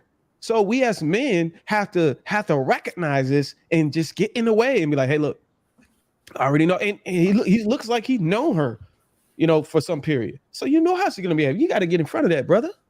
So I don't even blame her because women are gonna do this. Like today, the women we dealing with today, they're just gonna do that. They're picking up this masculine energy, so they're gonna be like this. So we as men have to recognize this is the type of women we have to deal with today. Hey, and if we're gonna get in a relationship with them, we gotta be able to get into the front of this shit before it get ugly. Now, hey, Bruiser, I agree with you on all those points, but I will say she definitely needs to take some accountability in her, inability to listen and follow instructions, because at the end of the day, she did put herself and, the dude that she was with in harm's way. But even beyond, who was wrong, she was clearly wrong. First and foremost, yes, the dude could have handled the situation better and, took control of the situation, as you spoke on. And I agree with you 100% on that. Like a man could have, stepped in and said, hey, or not even a man, even if she was with another female, she could have stepped in and said, hey, let me induce some, insert some logic into, this situation. If you don't sign. Yeah, but that's just that female would have some type of resolve, what I'm saying? Some feminine resolve to not be angered and aggressive. You know what I'm saying? Having those traits. Even beyond the whole male and female dynamic, like any logical person, could have stepped in, even if she was with I'm just speaking on this scenario hypothetically. If there was a female there that was her friend, she could have also stepped in and said, hey, girl, let's sign this, and keep it moving. But, this is the problem, when you're dealing with somebody, how they react to certain situations is completely out of your control. So from the time the cop came over there, he had like a lethargic, like, hey, this is what it is. I'm giving you a ticket, sign it, boom, you're going to get the ticket and I'll be done. I'll be on my way. It's nighttime. It's probably the end of his shift. Like, you don't know what that man has gone through throughout his day. So I'm not saying that, the cop is in this right, for what's that got to do with anything? It has to do with everything, because if he had a great day, he probably wouldn't have acted in that manner. He probably would have, been a little bit more. So it's just like, but you can't control what type of day somebody's having. Some people wake up and have great days. Some people wake up and have bad days. Yes, maybe this job is not best for him, or he needs to be trained on his ability to have some level of patience in dealing with, petty crimes and, things that are not require that level of, effort and magnitude. He could be, actually stopping crime or doing something, that's well needed. But at the end of the day, you cannot control how somebody reacts. So you can only control yourself and your actions. So in her actions, she chose to, not listen and not follow direction. And subsequently, she was arrested and thrown on the ground. Do I agree with how it was handled? Absolutely not. But, it's a learning opportunity for her. And I guarantee you, next time some cop asks her to sign a citation, she's going to sign that. It was quick as hell. She was about to fucking fast. It was like, oh my God. She agreed to sign fast. It was like he wanted to arrest somebody that day. He just looked tired. She literally agreed to sign the ticket after she knew she was about to go to jail. That's absolutely. The irony behind it.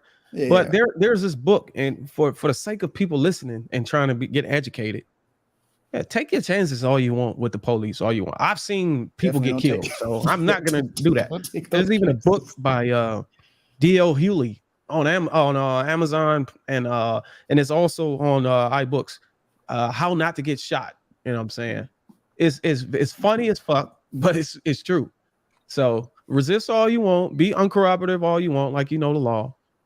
It's better to fight these battles in the courtroom than to have your parents fight these battles. You know what I'm saying, in the courtroom, and Honestly, you 6 feet under. yeah, I mean, we see, these things happening. And like, while I was first watching the video, when I watched like the longer clip on, was it IG? I don't know. Somewhere I saw someone share the clip. And when I was watching it and I saw her going back to the car, I got worried. I was like, because sometimes the police will say anything about how scared they are, because she said something and then walked back to the car. I was like, oh no, please no. She said, "What is your badge number?" And she went to the car to get her phone so she could write Right, it down. but the police could have said, I thought she had a gun. They could have done any of that. And guess what? He would have gotten off. We've seen it happen too many times. Well, that was a black cop, I think. So To me, it don't matter. I've been treated really bad by. I've been treated really bad by black cops too. It doesn't. Kayla, have you ever been arrested? Always matters on race. Kayla, have you ever been arrested? That's our personal business. She has never been arrested. Like, but what I will say is,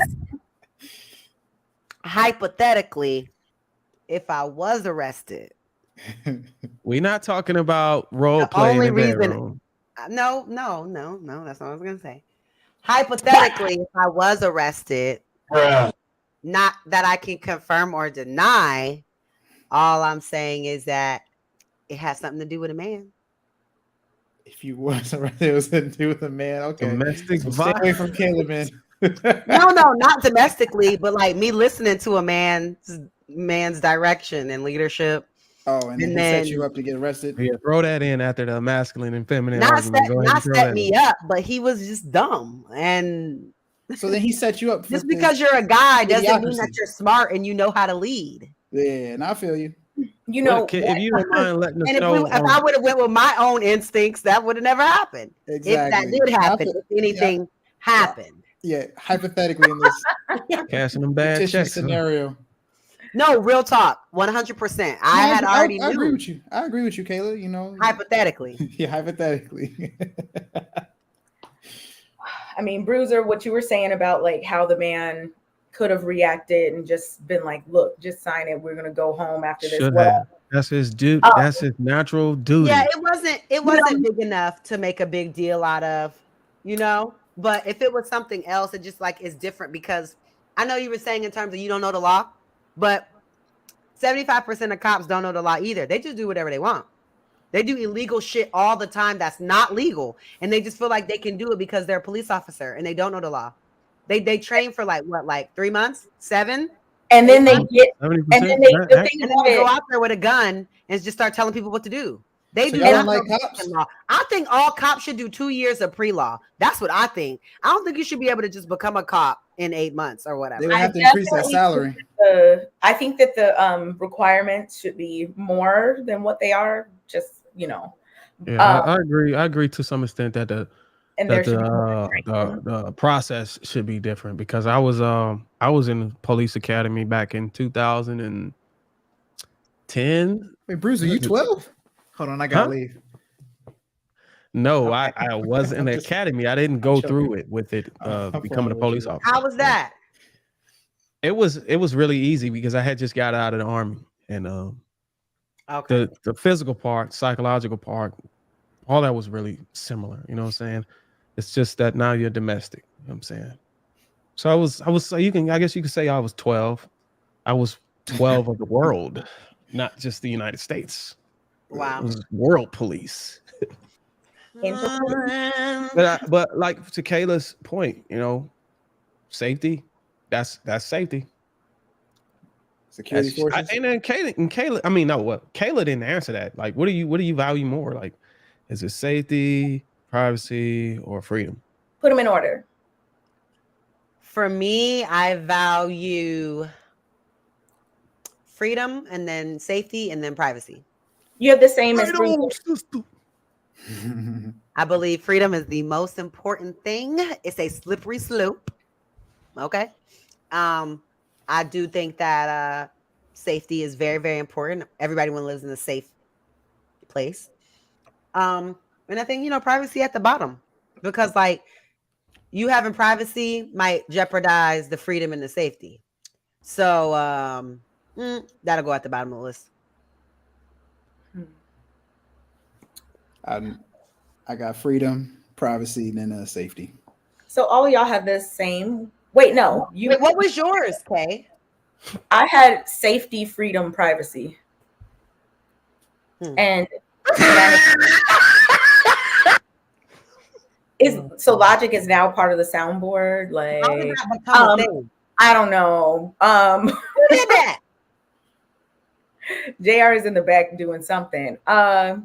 So Manic Genius, yours was different because you said freedom, privacy, then safety. So you put safety at the bottom. Yeah, you're the only one who put safety at the bottom. Yeah. Honestly, I feel safe pretty much wherever environment I go into. I don't travel into certain environments just because I have no purpose there. So I'm constantly in a state of feeling safe. And, if my safety is at jeopardy, I handle that.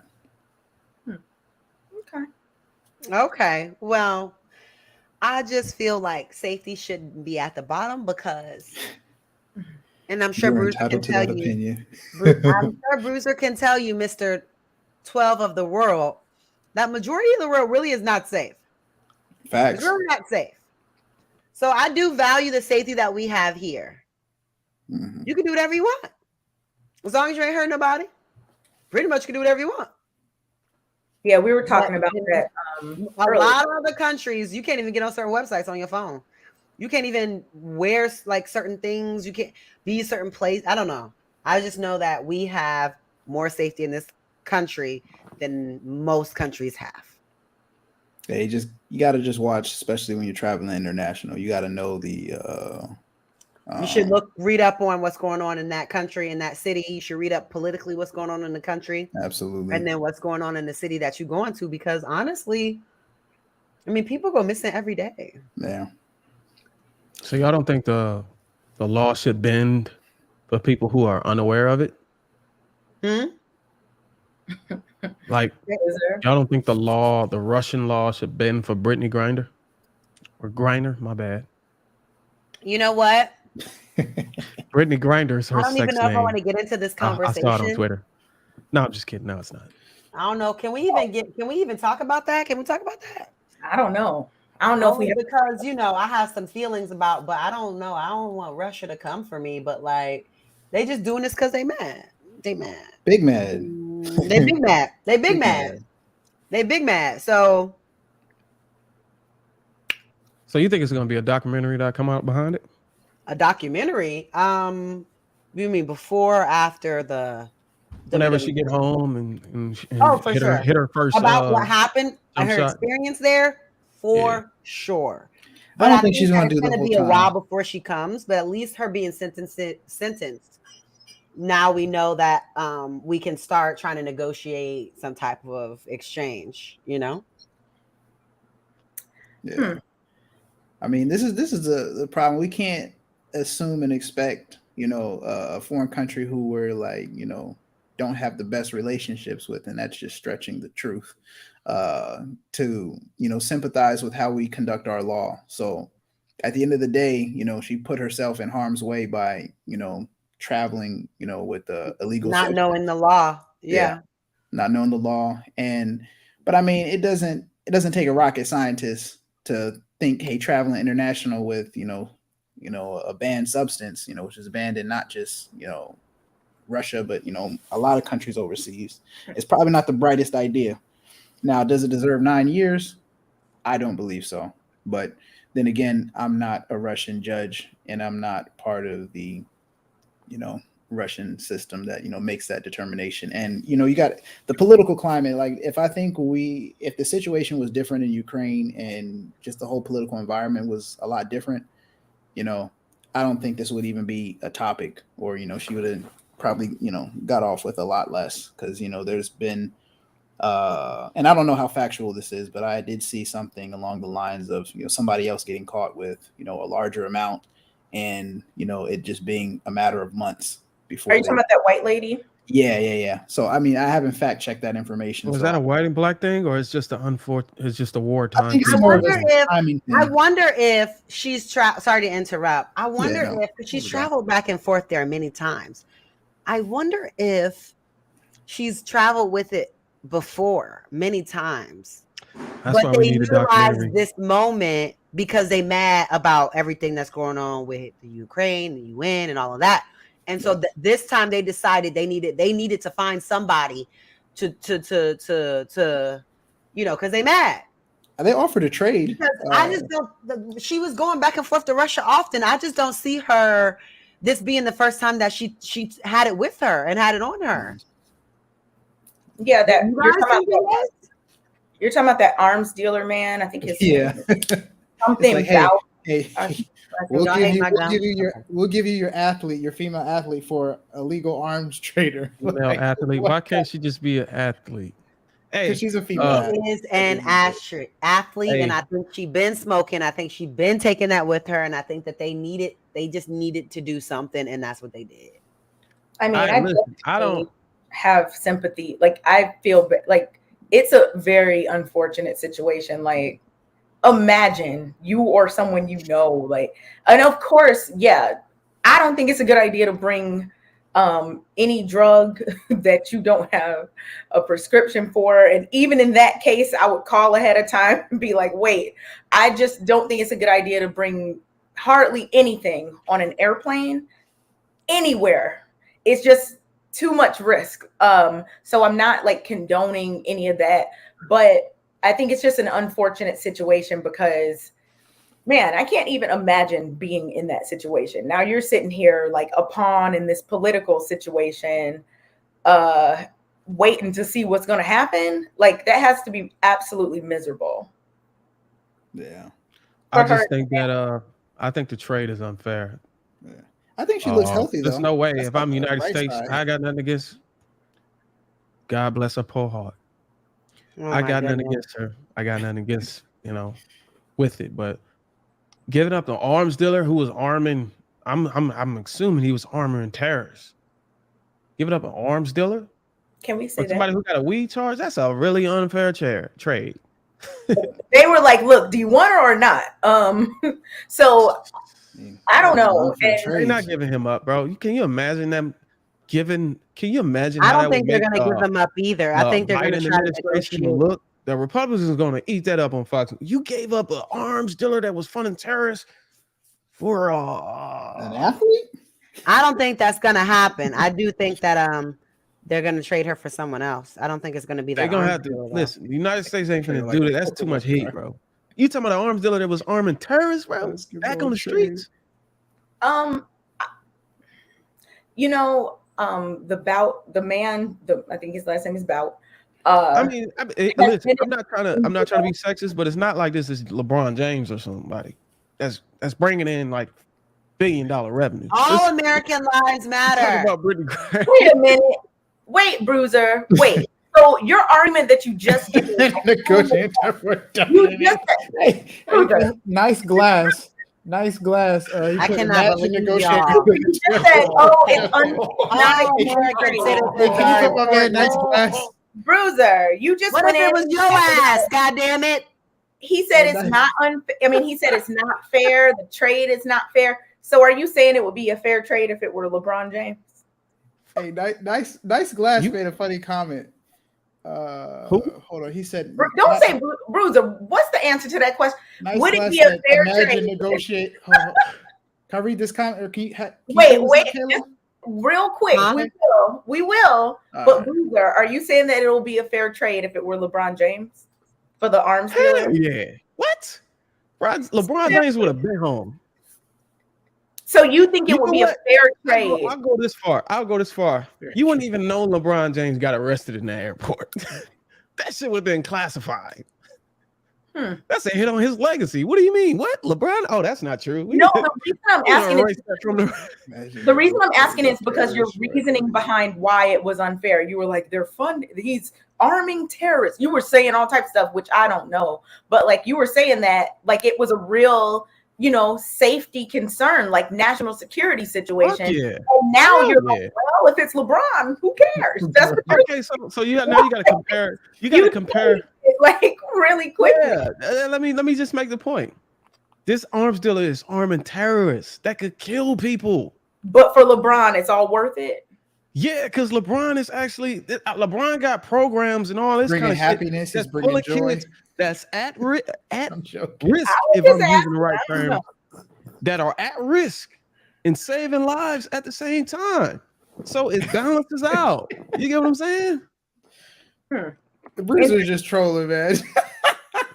No, it literally balances out. Look how many lives LeBron James is saving. That's true. I definitely think it would be different if it was LeBron. How many of those young teenagers would be out on the streets getting shot? How many of those young kids would be out on the streets getting shot, getting killed if LeBron James was not on the TV? Now, don't get me wrong. I love LeBron James. I think he does a lot, for his state, his community, just for people. He seems to be a really good man.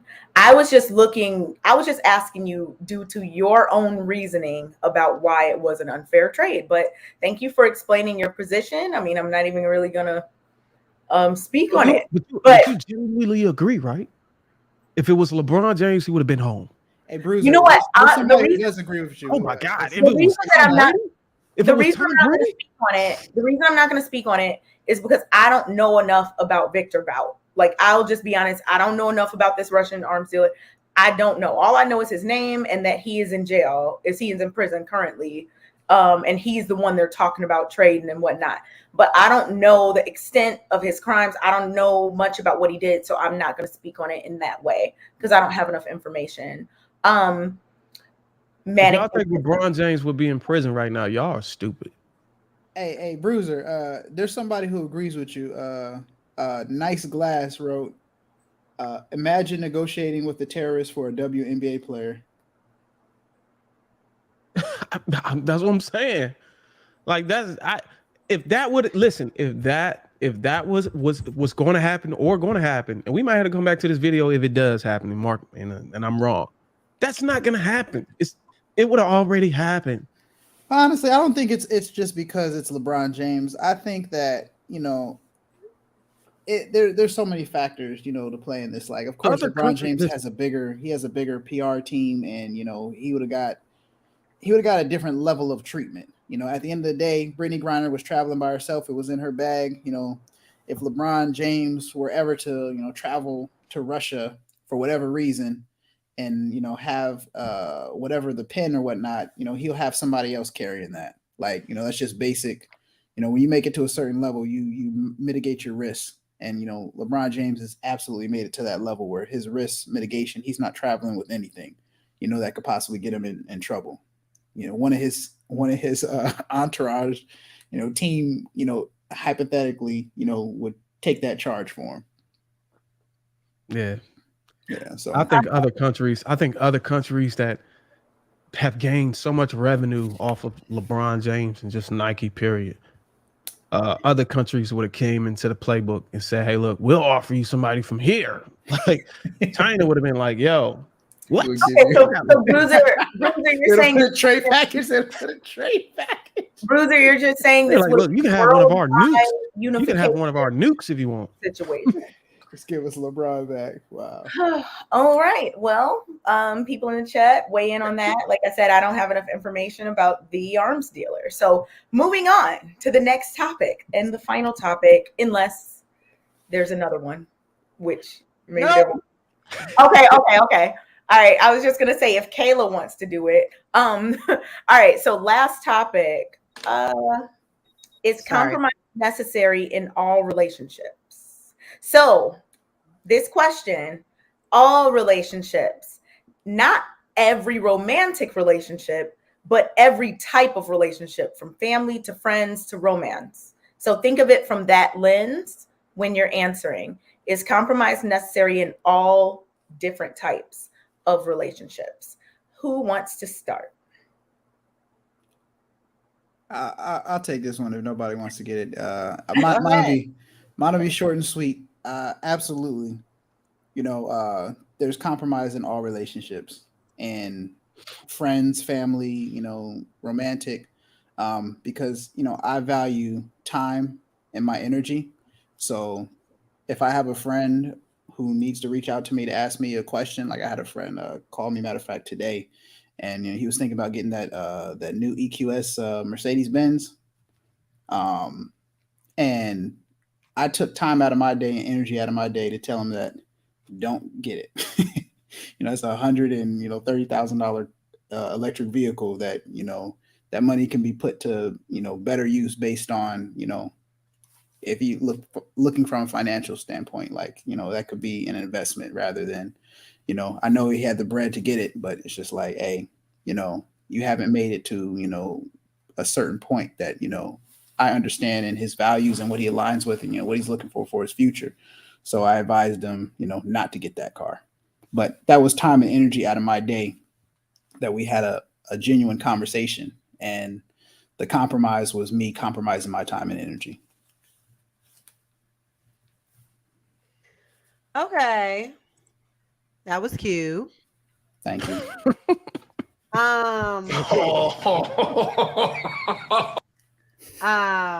So I think that compromise is required in 90% of relationships.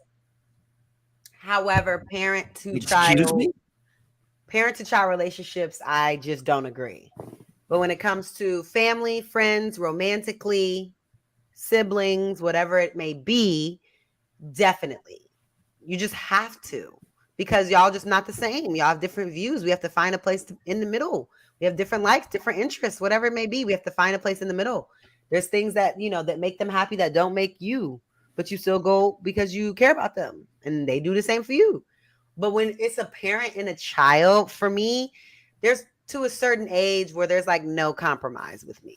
Like you say, and that's the end of it. When you get around, a little bit older, I may start asking you your preferences. Is there a color you want? Is there a food you like? I think that that's important to learn your child, learn what they like, likes and dislikes, and as they change and grow over the years. But in terms of compromise, I'm not compromising with you. I'm not. You're going to do what I say. Period. So that's where I'm at with it. Kayla, you don't have any kids. Oh no, I don't have any kids, but Okay, yeah. I was a kid, and I all believe of her bogus child, responses is because she's never been in this situation. No. I was a nanny for a year and a half of a 4-year-old and a 7-year-old, and I was there like it was part-time, but I was working like 35 hours a week, and I was fully responsible for picking them up, dropping them off, putting them in the bed, things like that. So I believe in discipline. Yeah, Kayla, I get your point. I definitely agree. There's certain things that you shouldn't compromise on, but to use specific scenarios and say, hey, it's going to be like this. It is what it is. It's just like, that's nice for those specific scenarios. But if you're dealing with a child in general, you're going to have to compromise, in some way, shape, or form. Well, you mean like a toddler or like a baby or like a really young child? Yeah, but I'm talking about in certain instances, I was just taught to manage my emotions. Yeah, no, so I get that. I get that you want to have a tantrum, but that's not what's going to happen at this time. I need you to pull it together. No, Kayla, I agree with you on that. Like, let's say you're dealing with a 16-year-old, young boy or young girl. You can say something and it's going to be one certain way, but if they continue to ask you about it, and you can stay firm and stand firm in everything that you say, but eventually there's going to be a breaking point where you're going to get tired, exhausted, and you're going to change your stance just a little bit, not to get them exactly fully what they want, but that's just simply compromise. That's what compromise is, right? Yeah. So like if you have a kid and I fully agree that compromise has to happen. It's probably especially in relationships with your children. Like, how are they going to learn to communicate and come to agreements if there is no compromise when they're coming up? Like, you know, like even as a teacher, it'll be like, can I do this, this, and this? And it's like, no, but you can do this. Okay, that's a compromise. Same thing, I think, with parenting and things like that. But to say just no compromise across the board. Now, Kayla, if you're talking about just certain rules, like, okay, my 10-year-old can't go out past a certain time. Cool. You know, that's a rule that you have for their safety and just, you know, in general, because there's no compromise on that rule. Right. But if they're like, in most of the rules, but if your 10-year-old is like, can I sit out on the front porch for 10 more minutes? And you're like, no. And they're like, what about 2 more minutes? And you say, okay. I mean, that's 2 more minutes. I mean, that's a good example. Compromise, I think, is really important. And I think it's a really important skill to teach children. It is. I get that. They don't sit up here and think that their way or else. And, you know, anyone who doesn't want to go with what they think is wrong or whatever, I think it's really important to ingrain that in kids. The younger, the better. Like, look, we can both be happy in this situation. We can both get what we want and everyone is safe and okay. So I get that. I do. I had a certain level of fear in my parents that, like, it didn't seem like compromise to me because it was still always telling you what to do. So it would have been like, in 10 minutes, you need to come in the house. I would have been like, okay. Or at least I would have been like, I wouldn't have asked the difference. I would have just been like, just brought up a reason for her to give me a different instruction. Meaning like, but mama, I just got out here. And then she would say, okay, you got 2 minutes then. And I'd be like, okay, thank you. And that was her compromising. You know what I'm saying? But it was still her telling me asking, can you do this? And her being like, okay, we can do what you want to do, until I got way older and I started, I'm in high school. That's totally different. Like when your kid gets in high school, shit really starts to change. But like when you have young kids that are in adolescence, like I think like it should be good for them to understand. Like my parents taught me understanding healthy dialogue. So we always talk things out. But when given a directive, I'm gonna just do what she say.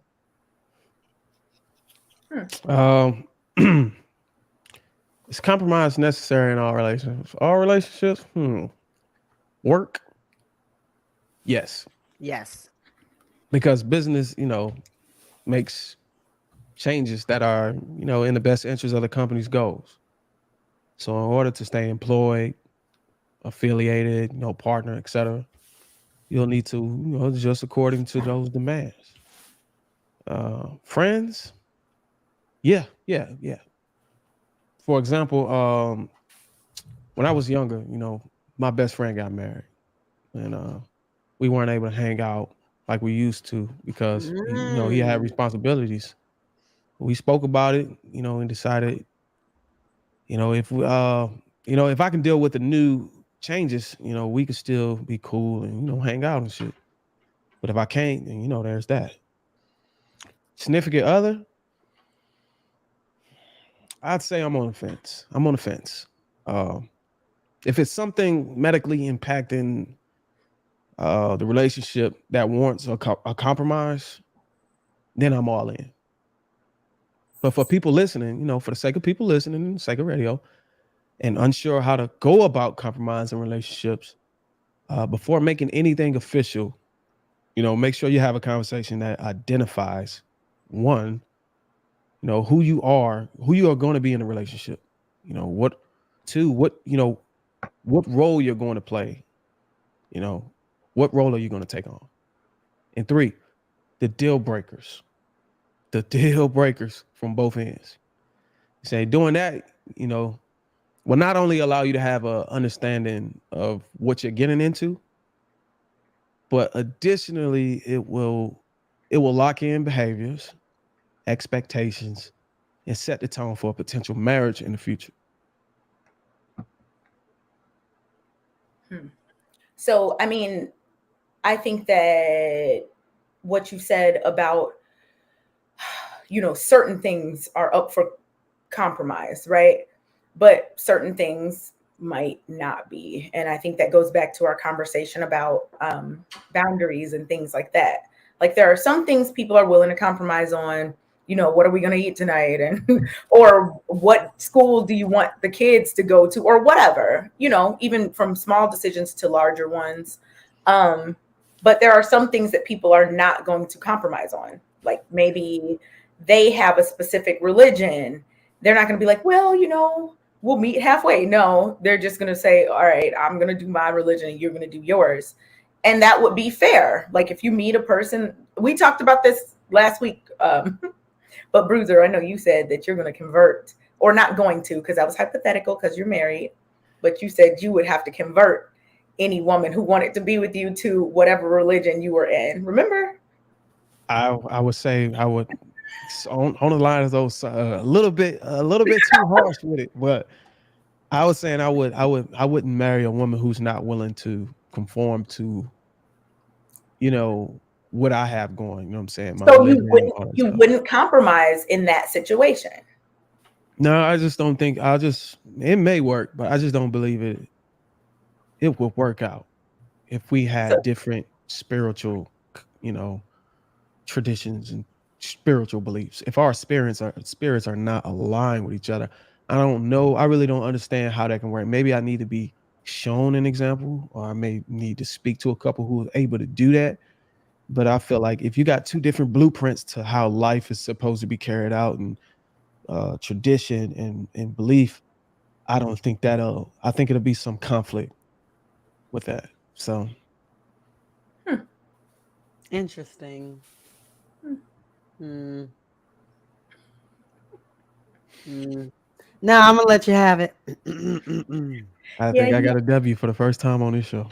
What? I mean, I just immediately thought about that last week in the books, because I remembered that you weren't trying to compromise on that.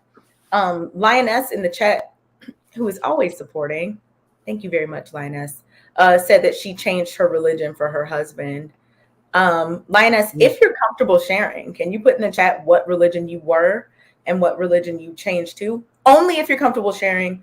No pressure. If you're not comfortable, it's totally fine. You can hold on, wait. You can also share it if you're not comfortable sharing it. Oh, you're saying she could just share it even if she's not comfortable?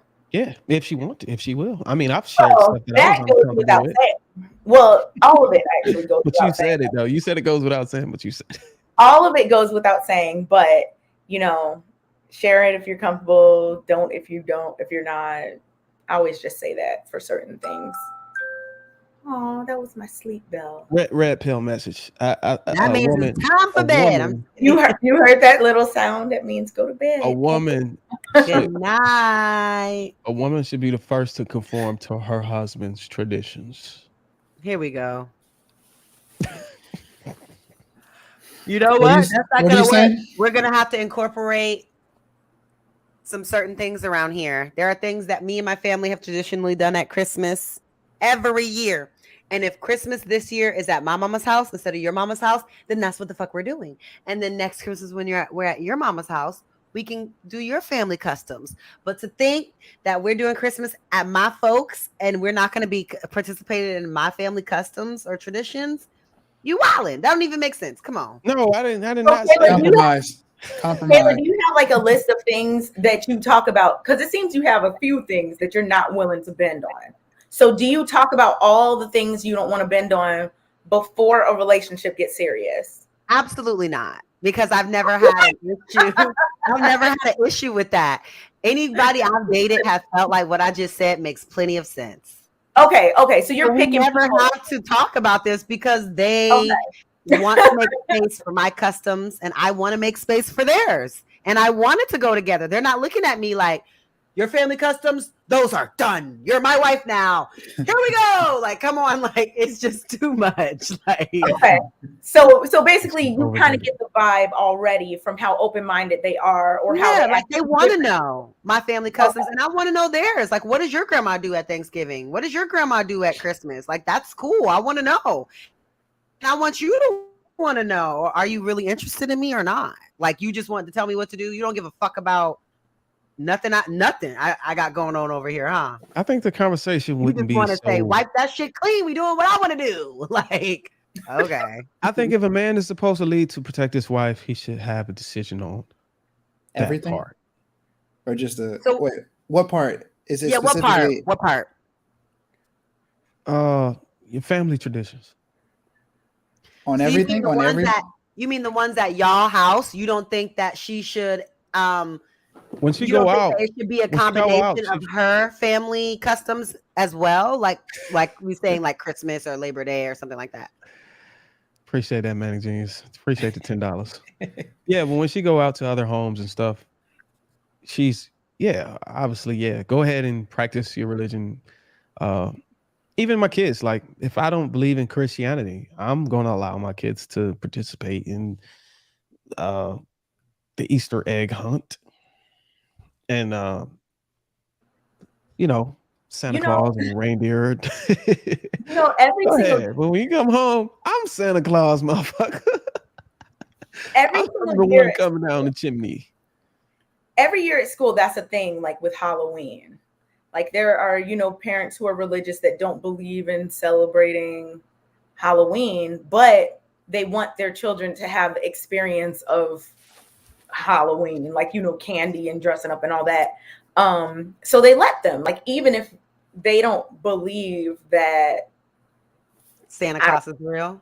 Like, even if they don't believe in, I don't want to say believe in Halloween, because I mean, what is there to, but even if they don't believe in celebrating Halloween, parents have told me, like, we don't celebrate Halloween, but I don't want my kid to feel left out. How do y'all feel about that? Like, if somebody just... Oh, that was my experience. I never believed in Santa. I have a video of me at 3 years old. 3. I was the only child at this time, spoiled bad. Was your father in your life? Yeah, my parents were married for 12 years. And I'm going around the tree and I am literally saying, Daddy, what else did you get me? Is this one mine? Daddy, did you get me this? Like, I never, ever in my life believed in Santa, but I still participated in stuff at school. You know what I'm saying? Like, I still participated in the Christmas stuff that we were doing at school. I just knew that Santa wasn't real. Yeah, but I wanted to be with my friends and I wanted to participate. So I did. But I had that foundation at home to know that Santa isn't real. I know what Easter really is about. I know Thanksgiving is a terrible, crazy holiday. I know Christmas was never in the winter and it was in the summer. You know what I mean? I know these things because foundationally I was taught these things. But I don't want to be left out of the stuff at school. So I still participated in the stuff at school. I still dressed up for Halloween, still did the Easter egg hunts. And it was just more about the camaraderie of it. Like when they give us a day off for like Columbus Day or whatever, that's not a real holiday. And Columbus is a monster, but I'm going to go eat though. I'm going to make some food though. And we're going to celebrate this here little day, even though this day don't mean shit. Now it's native indigenous. Now it's indigenous people's day. I believe in Santa Claus. I believe in Santa Claus. Indigenous Peoples Day. Forget Columbus. Yeah. When did you find out Santa was fake, Bruiser? Oh God, I don't know if I can share that on here. Yeah, you can. I'll share mine. Like you share. 25. Never, ever, ever, ever. I don't know if y'all ready for this one. Put a one in the chat. Never. Put a one in the chat if y'all want me to share when I found out Santa was, or when I stopped believing in Santa and no longer like. Everybody put a one in the chat because I want to know. When I was a little kid, when you're in school, people are like Santa, and I was like, no. Got a lot of but ones. One thing I did believe, I definitely believed that Dr. Dre was a real doctor. Like, I thought Dr. Dre was a doctor, like, for a lot of my childhood. Wait. In kindergarten, I definitely thought he was a doctor, but I didn't believe in Santa. That's so cute. I thought when I found out he wasn't a doctor, I was a little bit, like, wait a minute. What's going on? All right, well, look, I'm going to tell y'all this, but y'all got to keep this between us. Yes, between us and the 235 people in here. Go ahead. Mr. JR to block out this part. Okay, he'll cut this out the video. Okay, I love the Christmas music. I love the candy canes and the gifts and all that shit. That's cool. But Santa Claus, fuck that dude. I found out Santa Claus wasn't real when I sat on that motherfucker's lap when I was a kid. How old were you? Wait, what is? I don't like that. No, let him keep going. Let's not stop there. So it's a weird. Keep going. Keep going. Okay. I think it was 6 or 7, and this motherfucker had the nerve to have a boner. And I what? That's where I knew it was going. Okay. Anyways, I was not expecting that, young sir. After that day, I would not like that visual. Well, that's not me. Anyways, what the hell is going on? Yeah, don't worry, I'm gonna get you back. Anyways, all jokes aside, it was a bad experience. It's not a joke, and I didn't joke about it. No, how old were you? He said I think 7. I was either 6 or 7 years old. What? That is traumatic, is what it is. Yeah. You knew what that was? 6 or 7?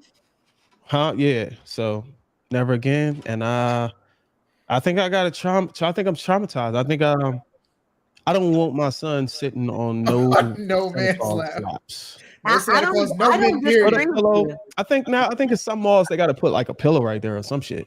Like they can't. I don't disagree with you. That's one thing that I never did though. My parents never let me do those things because they knew Santa wasn't real, so they wasn't about to be doing that. Like you can go to school and participate in the play or whatever, but like we not doing that. That's terrible. I'm so sorry that happened to you. And then when you found out that was what it is, you just automatically believed at that point that Santa wasn't real, or did you like tell your guardians or who was looking after you, like, hey, Santa? I mean, I stopped going out throwing corn outside, expecting reindeer. I never read any more books and I never sung any more songs. Like I just thought, like, how can this be? You know what I mean? This is supposed to be Santa Claus, like the purest person. But you knew that's what that feeling was. But he didn't know. He was 7. Yeah, that's what I'm saying. Like you knew that that's what that feeling, was. He knew it didn't feel right. Yeah. No, listen. I was told that is the reason why they had to stop the show, and I wasn't told that it was a boner at the time. But when I got older and spoke to my aunt, she told me, yeah, that is the reason why they took you guys out of there and you weren't able to get this and that happened. And the guy, they never had Santa Claus come back into the mall again because of that. I was like, damn. I don't mean to laugh, but I'm just thinking like another kid or something like that. And it was just a big mess. I mean, and they didn't tell me at the time because I was 6 years old. Like, hey, Darwin, you know what I'm saying? You can't. The reason why we took you off his lap and you couldn't finish telling him what you wanted on your Christmas list is because he had a boner. Like, what would I like? I wouldn't be able to understand that at the time. I gotta ask the question: do you have the picture, not of the boner, but like of who the Santa Claus was? I would say what? Do you have the picture of the Santa Claus? Oh, don't tell me that we're connecting some kind of investigation. No, I don't have a picture. Okay. The guy's probably dead. He was an old. Was he like? Did he at least look like a Santa Claus? Did he look like fat and jolly fat beard? white guy with a beard? Okay. I just wanted to make sure it wasn't no Santa dude with like some smoke on his neck. Call it when you make the cheeks red or whatever it's called, blush or some shit, makeup or whatever. He even had the big red cheeks and shit and all that. Yeah, I think that dude wasn't Santa Claus. That was makeup. Ho ho ho. Yeah. Oh wow. Not today, brother. They put makeup on those people. They're actors. They're doing a performance. Yeah, I was probably in middle school. I realized Santa wasn't real. I had faith. You know what? Let's just go. We're gonna go ahead and go on to. I told you I'm an idiot. Hold on. She got 2 screens over there. Oh yeah, I do have 2 screens. Who is this? Who is this? What? Who is this? Who the fuck is this? Oh, there's someone pretending to be you in the chat? Yes, that's a picture of me. And that is my profile. How do you have it though? It's taken. Who the fuck is this? He I just was took that wondering picture. what you were doing in the chat. Who is that? Somebody impersonating you. Hey, I don't Kayla. know. No. I don't want to block them yet because I want to find them. That's your own account, girl. Maybe I you haven't logged into typed somebody's. anything. Maybe you logged into somebody else's account. You got No, access to your Somebody account. other computer. Oh shit! no. That is me. What? That's me. You stay right there. I don't know who the fuck that is. Is it? But how do I get to it? How do I get to it? How do I get to it? You can. Kayla.com says this is me. Yes, that was me. Change. That was me. Okay. Who was this other person? Yeah, because yours you have on a white dress. And do you have? Is it No, two T's or is Ricky, it one I don't T? want to make it. I don't want this. I don't want this at all. Somebody I don't hacked want to you. be impersonated. Is it sorry, two T's Laugh. or is it one T? It's mine is two T's, but they have two T's too. Oh, they have two T's too. Do yours have a 0 or a circle? It's, I mean, it's O's. It's O. It's O. Oh, pull it back up so we see the difference. Why is it? Who the fuck are you? The only difference is the capitalization. You know what? How do I? What do I do about this? How do I It's Santa. How do I get to their profile? Like, how do I get to the? If you think this is funny, how do I get to their profile? I would suggest you go on to the YouTube. That's probably logic. Super chat. I'm in and the find YouTube the super- yeah, and find them. And I don't know if you can click. I don't know if you can click and find It their won't let you. profile from there, or you may have to just search for it and see if there's a duplicate of your profile. Hold on. Let me get my investigation together. Let me get my receipts. Hold on. Because somebody took your picture from tonight. Shit. Yeah, no, I don't think that's me tonight. Or is it? Hey, look, Kay. I think we should have put privacy first. You should have put privacy first. You know what? Fuck you. Honestly, y'all, this is safety, and safety is first because This is a safety issue. It might be logic. It might be logic. Nah, Kayla, you put freedom first. Freedom works. This is not okay. I don't like this. I am not. No. So Kayla, so why is it bothering you so much? They're not putting anything crazy. I found it. Your ass whipped, boy. I found it. You know what? I fuck with you, Ricky. Thank you very, very much. How did you find it? I don't Wait, know. don't say it. Don't say it. I don't know. His name is Ricky. This is me too. Privacy matters, though. Wait, It does Shout out matter. to Kayla, what's happening? I am. Buck Mo. I'm said on my privacy federal shit matters. right now. You got to give me a second. Oh my Oh, goodness. you can report the channel. I am. Yeah. I'm doing more than that though. I know people at YouTube. Hold on. You know what Jay Prince would call this? Snitching. Don't listen to them, Kayla. Go ahead and report your channel. You can report your own channel? Hold on, wait. Is this her She's channel? focused right now. She's in a whole different space right Hold on, now. I missed She's taking something care of here. business. Did someone get into your Kayla.com channel? versus Kayla. No, I think Uppercase they versus created lowercase. another channel. Well, that's a YouTube issue. That's not. Hold on, wait. You can How did do YouTube even allow them? They just made this page August 3rd. It's recent. So you How did understand, YouTube Kayla? let this happen? I just Do they take it got as a videos compliment. up too? Share your screen. Let's see. Oh, it's a Click the link, lowercase click- k. It's a click- lowercase click k. Ricky's link in the chat. I don't think the case. I don't think it's case sensitive matters, does it? No. DJ is a fake channel with a lowercase k. Okay, cut. This isn't working. I don't give a fuck, JR. We gonna get to the bottom of this. Ah! Oh, my wife just texted me, asked me, is that me who made the page? Wow. The What? fact that you would think that I would. Dun, dun, dun, dun, dun, I'm not that damn brutal. dun, dun, dun, Wow. dun, dun, dun, dun, They said they hijacked the whole show. So carrying So I got on. hold on, I got a not so personal question for the ladies. Right. Going back to the whole if a man says his religion or his values is XYZ and you just have to automatically align with that.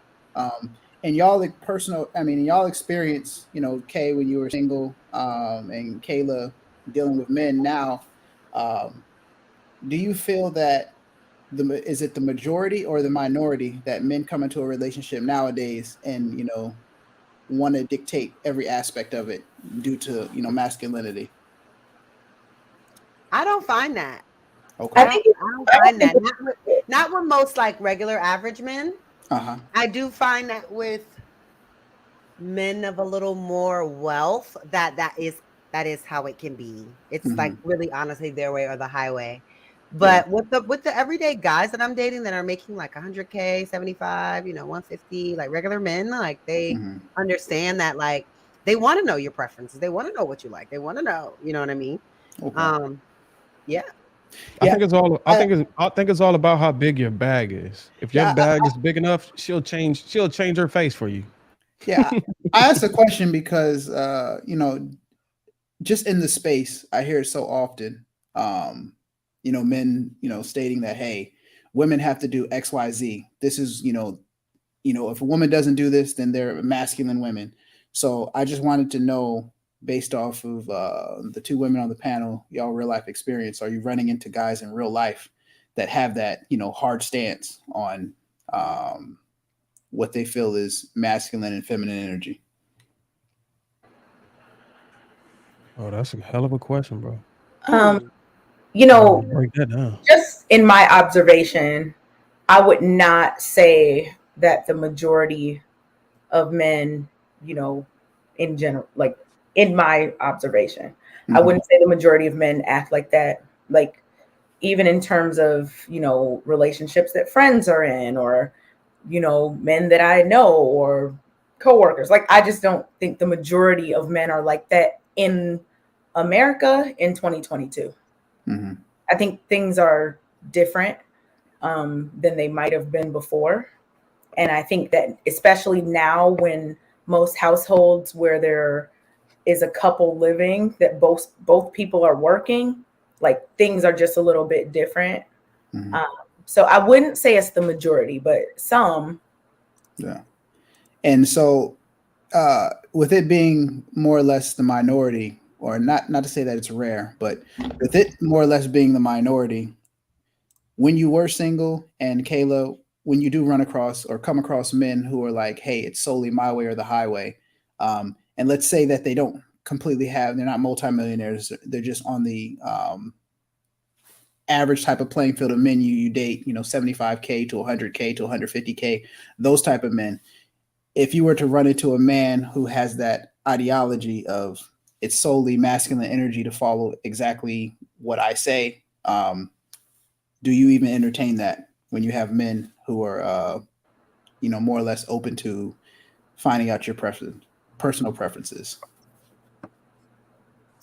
Well, since I'm the only single one on the panel for now. Well, I mean, Kayla has experience too, so I mean, can't talk about what my real status is. I can't talk about any kind of status. Anyway, I think that for me, it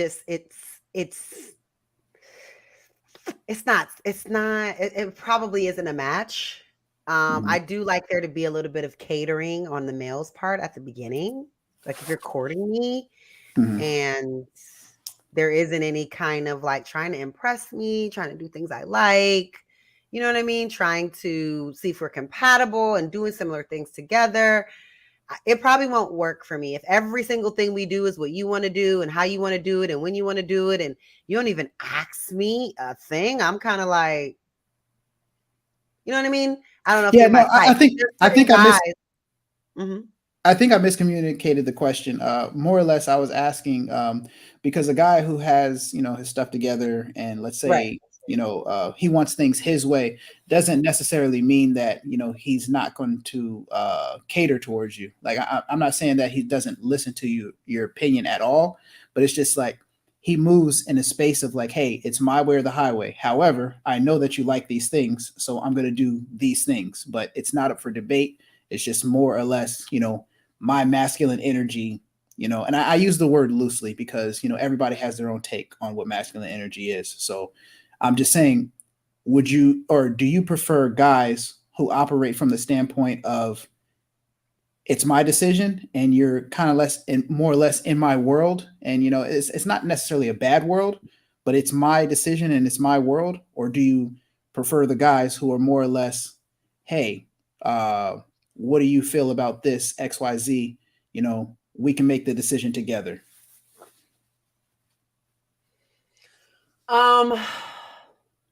I'm trying to think about this on a general basis because, the first thing I want to say is it depends. It depends on what we're talking about. It just depends on, we talking about the movies, we're talking about credit score, are we talking about what we're talking about? But I think overall, I'm the kind of girl, especially if you're a regular guy, but I think even if you're not, I'm the kind of girl that kind of would prefer the latter. Like, I want to feel a part of the relationship, I've been in a situation where I've been, I guess, what you can call like a trophy. And I don't really like it. Because it makes me feel like you don't really like me. Yeah. You know what I mean? That I'm just here I know exactly what you mean. to fulfill a role, and that's all I'm really here for, to just check these boxes and fulfill this role. But like any girl could be here, you don't really like me. Any You know pretty, what I'm saying? any pretty woman of my complexion, any pretty woman that was cool, nice, docile, like you could do it with anybody. Yeah. But I feel like when there's collaboration and they want to know your opinion, they want to know, hey, babe, what do you think about this? Yeah. What are not your even thoughts? saying, not even saying it's them not making the decision, but they just want to know my opinion. Yeah, they to have open for communication and dialogue. You want to be able to have that right. with your partner or somebody that you're dealing with. Now, I understand. There's a reason why he chose you, though. Like, I get it when people say he can be with someone else, same complexion, same height, same booty protrusion, or whatever you want to call it. He chose you for a reason, and the reason why he chose you is, I guess, defined by his preference. But did he really choose her, or did they choose each other? I think in that instance with the person that I'm talking about, I think that I just happened to make myself very available at that time. That's so what I honestly does. don't know if he would have chosen me or not, because when you, and this is an issue that I have on my show, when you put your booty in a man's lap, most men are not going to say, hold on. But when he has to come over to you and request you, that's different. So I feel like with him, we met at a place. He was in town. It just kind of flowed and vibed. And, everything he asked me to do, I did it from the very jump. And it just kind of it just went. At that time, I was trying to figure out exactly what I wanted to do with my career, if I wanted to go back into corporate America or if I wanted to be a business owner. And I was kind of stagnant in that things. And I just had a lot of free time. I was available. I made myself very available to him. So I don't really know if I would have operated how I usually operated in dating, which requiring a guy to court me and like put in more effort. I don't know if we would have been together, because most men don't turn down beautiful women that are great personality, dynamic like me. They're not going to turn it down. If you come get in their face, put pressure on, they're not going to turn it down unless they have a girlfriend or they're a wife or something. They're going to go with it. I disagree. Hold on. Just a warning. This is the guy I had to deal with on my show. I just disagree to that one point. Like, I get what you're saying, Caleb, and that men, and I'm not going to speak for most men, because if I'm speaking, to the masses, yes, you probably are right. I'd have to literally take a poll, but there are certain men that even your beauty, they will walk away, and it's not necessarily because they're not as attracted to you, or you know, the next woman is better, or that they're in a relationship, or that they have so much going on. It's just that when you're used to getting beautiful women, it doesn't become like a big thing. And it's just like what's more important is actually, and I know y'all gonna kill me for this, but what's more important is, the personality, the dialogue, the ability to bring peace, and then the ability to align, with, my personal goals and my vision. So at the end of the day, it's like, I'll give the example like this, and I hate making this comparison, and I think I made it on Bruiser Show, but uh, a man who's always had a Rolex and has multiple Rolexes, wears his Rolex when he's changing the tires. He wears his Rolex when he's going to the gym. He wears his Rolex because he's used to having Rolexes. Now, a guy who's not used to having beautiful women is going to take that Rolex off. He's going to put it on a pedestal. He's going to, clean it every once in a while. He might take it back to, the Rolex. Like, hey, let's can I tune it up a little bit? I mean, it's just it's moving at a he's gonna treat it completely different. Excuse me?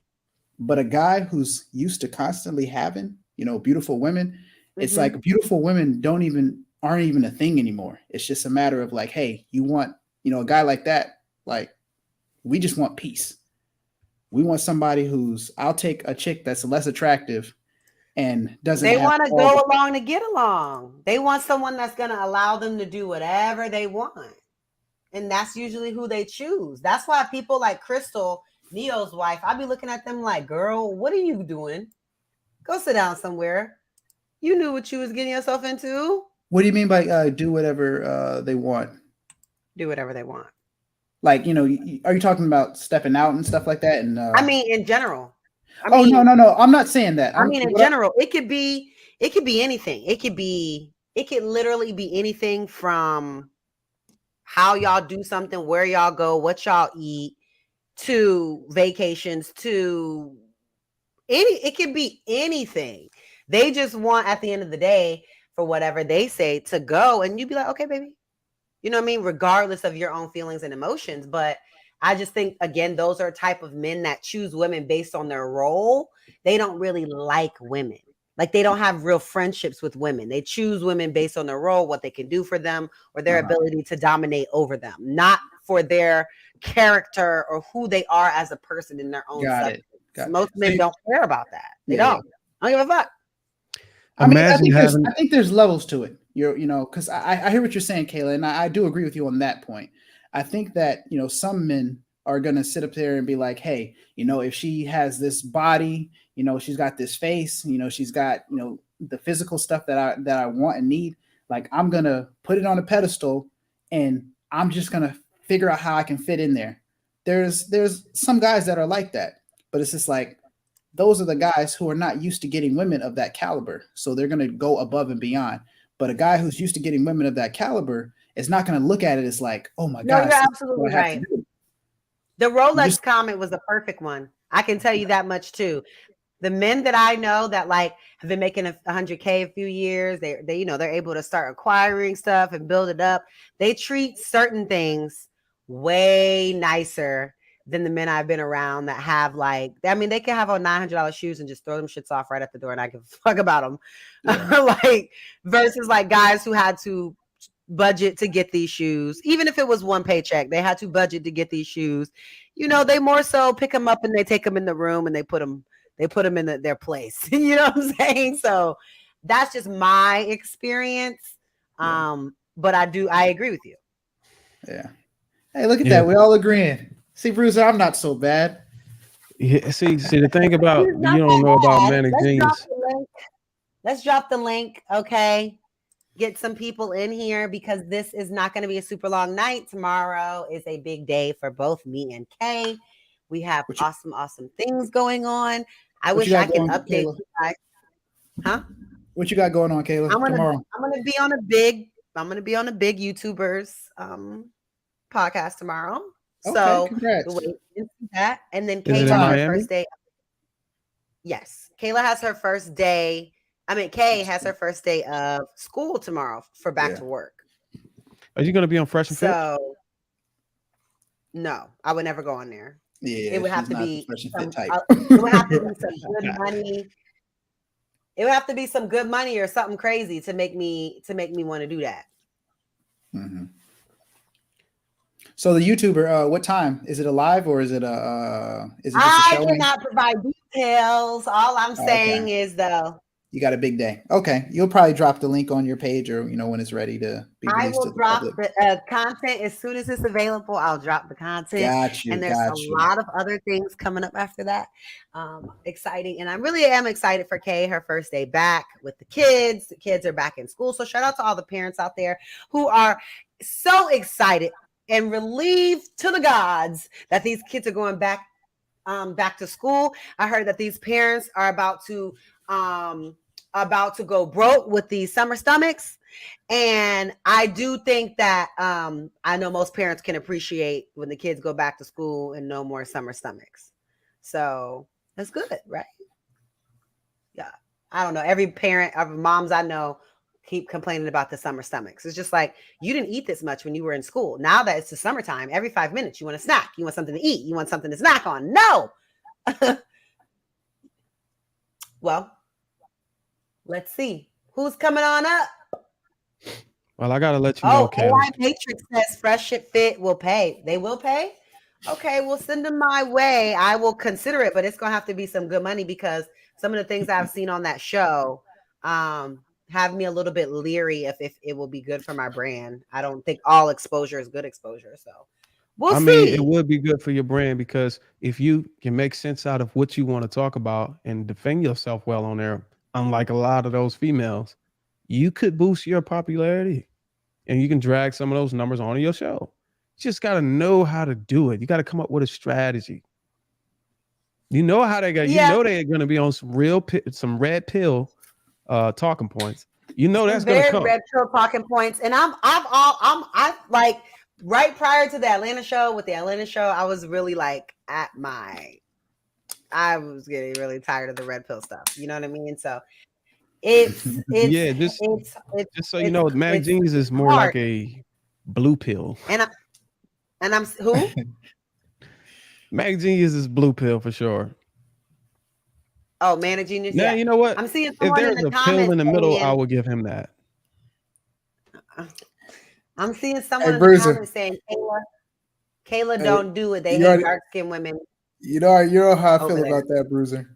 Like, I feel that anybody can say anything about anybody, and that's just simply their perspective.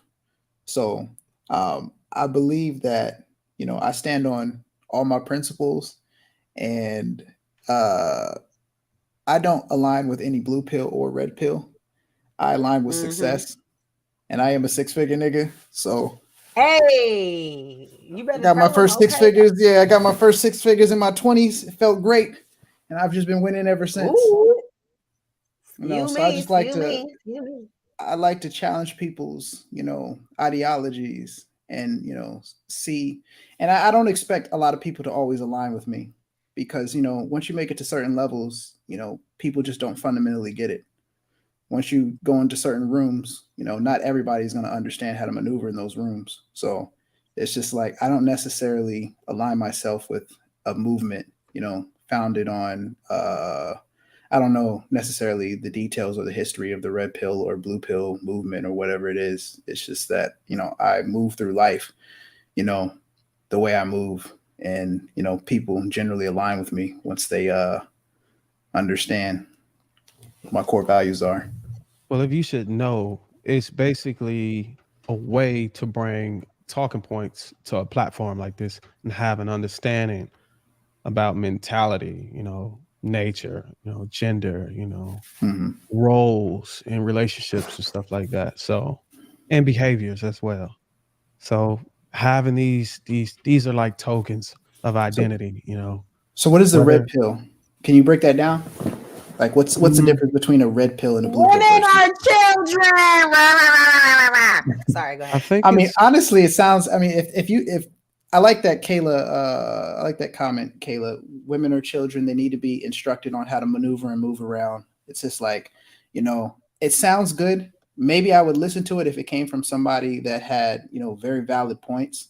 And I'd love to, have open dialogue with somebody who has, valid points regarding how women should move. Because I mean, I honestly would look at their situation and challenge them and ask them, hey, are you married? Are you in a successful relationship? Are you happy? Or are you frustrated because you can't get women to, bow down to what you have to offer? And maybe what you have to offer is a piece of shit, or maybe it's just mediocrity. And some women don't want mediocrity. So they're rebelling. They're getting their own jobs. They're making their own money. They're maneuvering in their own, independence. Well, And it's this is just, these Yep. tokens of identity, or these masculine, feminine, red pill, blue pill, beta, alpha, simp, all that, whatever. These are supposed to portray to a majority of people, you know what I'm saying? A general terms, not just individual person. You know, Right. if you're gonna struggle trying to identify how these terms are defined, if you just target one person, because one person may identify as have a little bit of a man. You might meet a man that's feminine but have a little bit of masculine, and vice versa. You know, you're not gonna really get the whole picture that way. This is just used to be able to identify people and their behaviors and their mentality. So like I have a masculine mentality. You know, I don't believe my woman should have any power over me. You know what I'm saying? Yeah, she has power over certain things, but not over me. I'm the one who's supposed to lead and protect and provide. And I am the one who's supposed to have a plan. So I should be, giving out instructions if I'm carrying the plan. You know, you get what I'm saying? You want a man. It suggests if she want that type of man, she don't have to have that type of man. She can have a man if she want to lead the relationships and want to be the leader. Go find a man that's willing to bow to you, and then we identify those guys as feminine men or beta man or simps. You get what I'm saying? And it's okay. It's perfectly fine. Everybody got a choice and preference. But if I'm the one, if you want me to lead, well, if you want me to provide and protect, you got to be able to allow me to lead and guide my family. You get what I'm saying? Yeah, and I hear you. I hear you. But like my point is, I know I've never had a problem with leading or having a woman follow my lead. And I mean, I've never even had a problem with, men following my lead. It's just because at the end of the day, I'm a leader through my actions. I don't spend time trying to tell people, what they should believe, or, calling people, different names, and, putting certain labels on people, unless I'm joking and just having a good time. But at the end of the day, it's just that everybody has their own perspective and opinion on certain things. And, that's just a matter of an opinion. Opinion is like an asshole. Everybody's got one. So at the end of the day, I move in outcomes and results. And, people generally follow my lead, men or women, because my results win. And it's just like, I think my boy in the comment section, Trigger Mike, was like, oh, I'm definitely blue pill. See, I don't take offense to that, because at the end of the day, I know who I am and I'm not confused about it. I know that I'm a leader. You do take offense I honestly don't. I honestly don't, bro. And let me tell you, that you stated No. that there was offense to be taken suggests that you No, it you states- saw that as an option to be I offended or literally am not just offended. stating, I'm showcasing that I'm not phased by a comment But why from do somebody you on the internet. associate blue pill with offense in the first place? That's your mind thinking about that. No, it's because you explained to me what red pill is, and you explained the positivity and But masculinity I and power. never said and that's what I represent any one of those sides were because of my outcomes in life. warrant any offense or was a bad behavior or was a negative or made you less of a man. No, Your you didn't mind say that, but you automatically implied that. associated that. No, you implied that by saying red pill is power associated with masculinity, and you're implying that blue pill is the opposite. Your of that. mind implied that me saying that a man who's a blue pill has a feminine nature or have some type of feminine So you're traits, admitting now that you it's said not that blue suggesting that he's a pill- negative person. No, it's not. It's not about being a negative person. It's about being associated with femininity. Like, I don't think any man wants to be associated with femininity, and I could be wrong, Bruiser. You are wrong. Be okay? So, Bruiser, would you be okay with being associated with femininity? No. Okay, then I'm right. That doesn't make you right. You said any man. Yeah. You're speaking in general. You're speaking in general now. Yeah, So we're I'm talking speaking in about general. there's men out there that don't mind being associated with femininity. There literally is. That's why we had these conversations. Okay, I don't think that they're the majority though. I don't know the numbers, but I wouldn't say it's a majority either because it's in our very nature So then we agree. to be masculine. So masculinity is seen as a positive thing as a man, and femininity is seen as a negative so thing. we gotta stop associating positive Kayla, and let me negative ask you a with it. question. It's If more somebody like called you it's masculine, natural. It's and unnatural. everybody, See, hold natural on, and let me ask Kayla a unnatural. question That's a better way to deal with it. I'm trying to have a conversation with you, but you're not really quite getting it. And maybe I'm miscommunicating it wrong. So, Kayla, if you got the label, I know it probably wouldn't bother you too much because you've been on this channel long enough to have haters and learning how to deal and deal with that. But if somebody constantly labeled you as masculine, do you see that as a positive thing? No. Okay, that's my point, Bruiser. It's just that when you associate women with masculinity and you associate men with femininity, it's not a positive thing to say. So I just highlighting in the comment section, somebody said, "Oh, hey, after you gave your definition, somebody said, hey, that's blue pill." And it's not just anybody, it's somebody that I've had the opportunity to speak with. And it's like, so my boy Trigger Mike was like, "Oh, you're definitely blue pill." That's perfectly fine in his, assessment of, how he thinks of me, but he does not know me and he has no actual impact in my life. So I'm just bringing it to the attention to let you know that, hey, people are going, and it supports my my statement. People are going to have opinions and people are going to have perspectives of you. And some people are trolling. Some people genuinely feel what they feel. But it's at the end of the day, Right. it has no impact on my life. But because see, here's the I'm thing: doing well. whenever you misassociate, whenever you misassociate these terms in the wrong way, then you're allowed to take it as a disrespect. Then you're allowed to take it as an offense. But when it's not intended for that. That's not how the architect of these terms work. It's called being within your nature or being outside of your nature. That's it. It's not a positive or negative thing. It's not So, your natural. You're not, your behavior isn't natural for your gender, so so to I'm speak. trying to understand So what you're it's saying not a at this knock on point. you, or it's not a negative thing or a positive thing. If you want to have feminine traits, or you want to have a feminine nature, that is totally fine. Nobody's So knocking you for that. what are you actually saying? Are you saying that I can't have an opinion, but somebody else can? No, you can have an opinion, And my opinion but is I don't give a fuck about their opinions because I'm winning in life. you just stated before we even got in this conversation, you wanted to have an understanding of what these terms was, and you Yeah, I wanted was to talk asking about it. you. I So wasn't asking the people in the we're comment giving section. you the understanding of these terms, and now you're pushing opinion, saying you don't care about what the terms mean. No, I'm saying that I don't care about somebody's opinion. I absolutely care what the Okay, that's term totally means. fine. Yeah, I asked you what the But if term means and somebody, you but if, explained it. And now but that I if, have an but if understanding you of see your a, version of red pill and blue pill, I understand what I align with.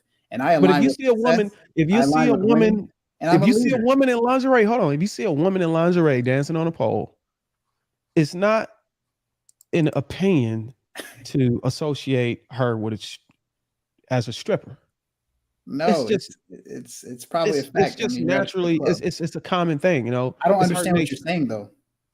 You're losing me, Bruiser. Okay, guys. So maybe we're not.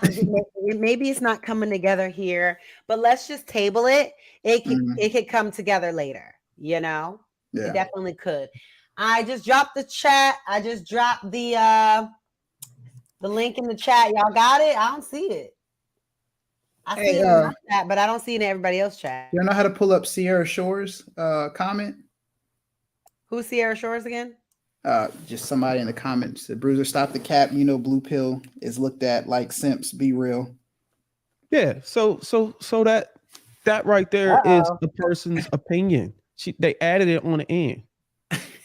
They're looked at like simps, but that they're not stating that they are simps. You Oh, took wow. English courses, you know how to comprehend sentences. So man, it's just Wow, all about shots operating. fired. But the shots missed. I'm unfazed. It's just all about operating in the boundaries of your nature. And once you get outside of that nature, you become a different person. You have different characteristics about yourself. Your personality changes.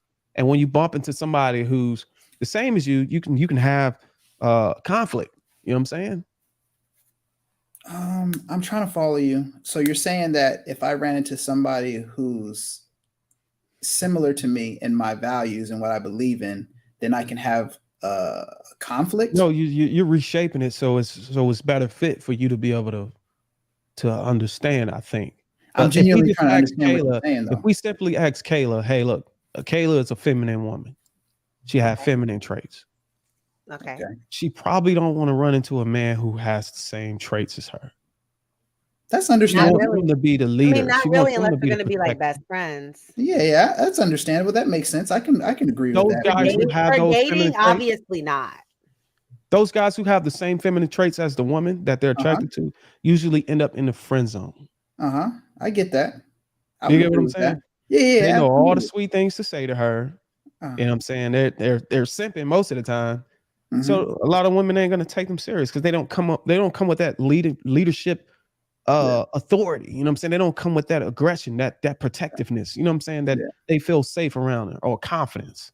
But okay, so hold on, stay with me here, Bruiser, because I think we're aligning. We're I'm understanding what you're saying. So the people who have that feminine energy, they're simping. They're gonna say the sweet things, but the woman is gonna put them in the friend zone because women, and I'm following your logic. Women don't want men who are feminine, unless it's going to be like friends. And Kayla agreed, like, yeah, we can be friends. So I agree with you on that. But we also associated simping and femininity with blue pill. So that's where it comes into like, hey, that is solely an opinion at that point. It's just an opinion. And I Yeah. think So that they make that because with red pill, their way, the way that they go about it and what the red pill community is known for is insults and shame. yeah, and They're not really there to have a conversation with you. They're there to humble you, check you, insult you, or shame you. yeah, And that is why people get defensive, and then it turns into non-productive conversation. yeah. I think at least with certain people that may be considered blue pill, at least there's some type of productive conversation. And even if you don't agree or they don't agree, whatever it is, you're able to talk it through. Maybe somebody's mind will change or whatever the case may be. But like when you leave with when the red pill community is more so known for leading with chauvinistic qualities, and that's just what it is.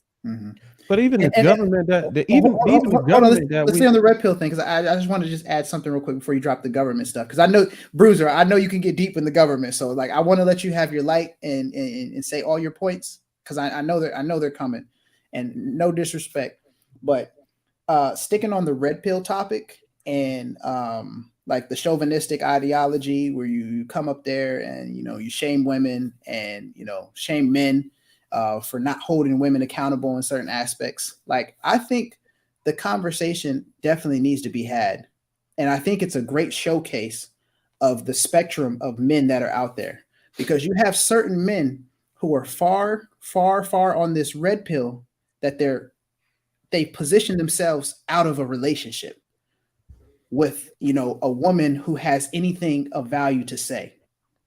So I think it's a spectrum, right?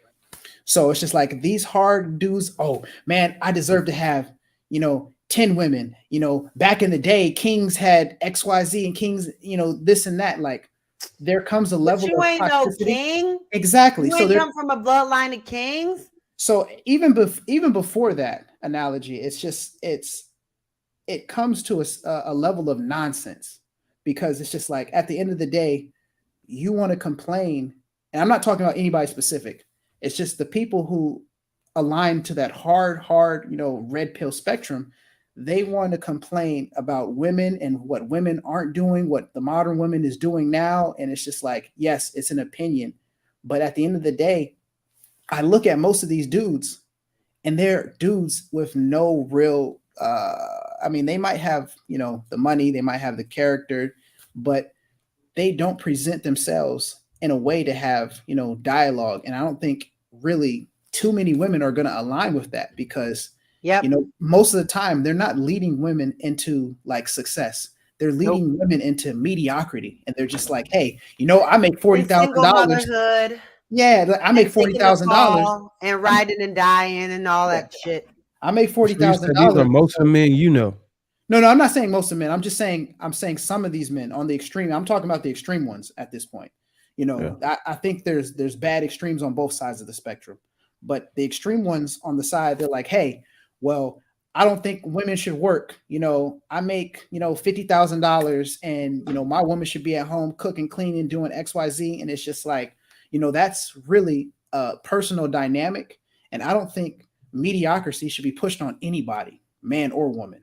So it sounds like you got this definition already set in stone on what you think a red pill or a masculine man is.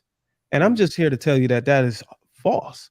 Well, I mean, when I look at when I think about a masculine man and a red pill man, I'm not going to say the red pill, but when I think of a masculine man, I look at myself, because at the end of the day, I move how I move. And when I pivot with a purpose, and I pivot to learn and understand and to incorporate that and absorb the knowledge that I'm given. But the thing is, not many people are out here actually spitting wisdom. A lot of people are just spitting their complaints with society and the society that they cannot make out of it and break out of it. Like, I literally take my hat off to like the Antons and the Lapeefs who sit around and have conversations with dumb motherfuckers who just don't get it, no matter how you say it. Like, this shit would be tiring for me. Like, I don't even know how, somebody has the bandwidth. Like, I take my hat off to them because, shit, I would have been. Well, those guys, what I'm saying, they want to see people change. And the way they do it, we could sit here and bash them and do all that, whatever. But unless you're out there in the trenches with them and trying to figure it out, that's why I take my hat off. There's people that will give. There's people that will give. And there's people, I'm sure, a lot of people that they were able to help. That's the reason why they get out here and do it every day. Because it's people like you and there's people like them. There's people like you. If everybody were like you, then there would all be no help for those people. You know what I'm saying? Now we would just recognize that. We recognize that they're needed. You know what I'm saying? They're needed for the community, and this is how we help each other out. Even if it is the same conversation every day and it's tiring, we gotta help our brothers out. But that's why I said I take my hat off earlier. Even the government recognizes there is a dominance and there's a recessive. There's a masculine and a feminine, and the masculine is treated different than the feminine women. Yep.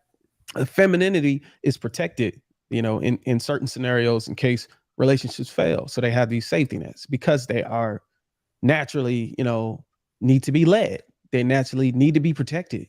They naturally need to be provided for. And the man, if he loses a job or a relationship, oh well, be a man about it. That's this thing. And now we got this situation where women are exploiting the system now.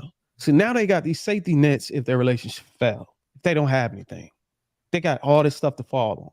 And now they're becoming more masculine and still carrying those feminine safety nets with them and climbing the corporate ladder and say, hey, if this relationship ain't, I'm going to be the leader relationship. I'm going to take control of my own life. I'm going to take control of my career. I'm not going to settle with it. This man is not going to be the man over me. They're doing that now, and they have these safety nets to fall on. A man, nothing. His crown jewel was to be the leader and provide and protect. Now that's in question. And he don't have any safety nets.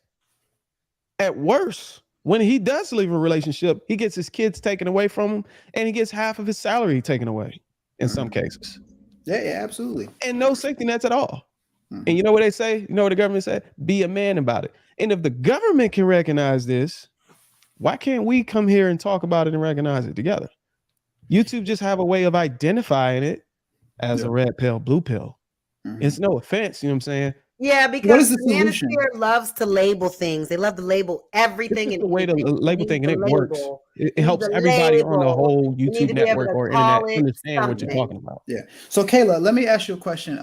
In this space of, or this dynamic, a man and a woman, what do you think the solution is to Bruiser's point? Like, let's say a woman that's with a man, they've had a relationship and it didn't. Let's say they had a failed marriage and it didn't work. What do you think would mitigate that risk for a man in this case? Because we're hearing a lot of the man. We get the short end of the stick. What solution do you think?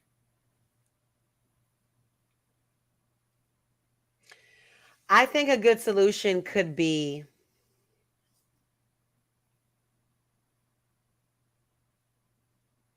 men figuring out what they actually like about women. Beyond the physical. Beyond the physical and the little duties and shit. Okay. So Bruiser, and I think that once they're able to do that, they will make different choices so that there will be different outcomes, because it's all their choices. They chose these women. Okay.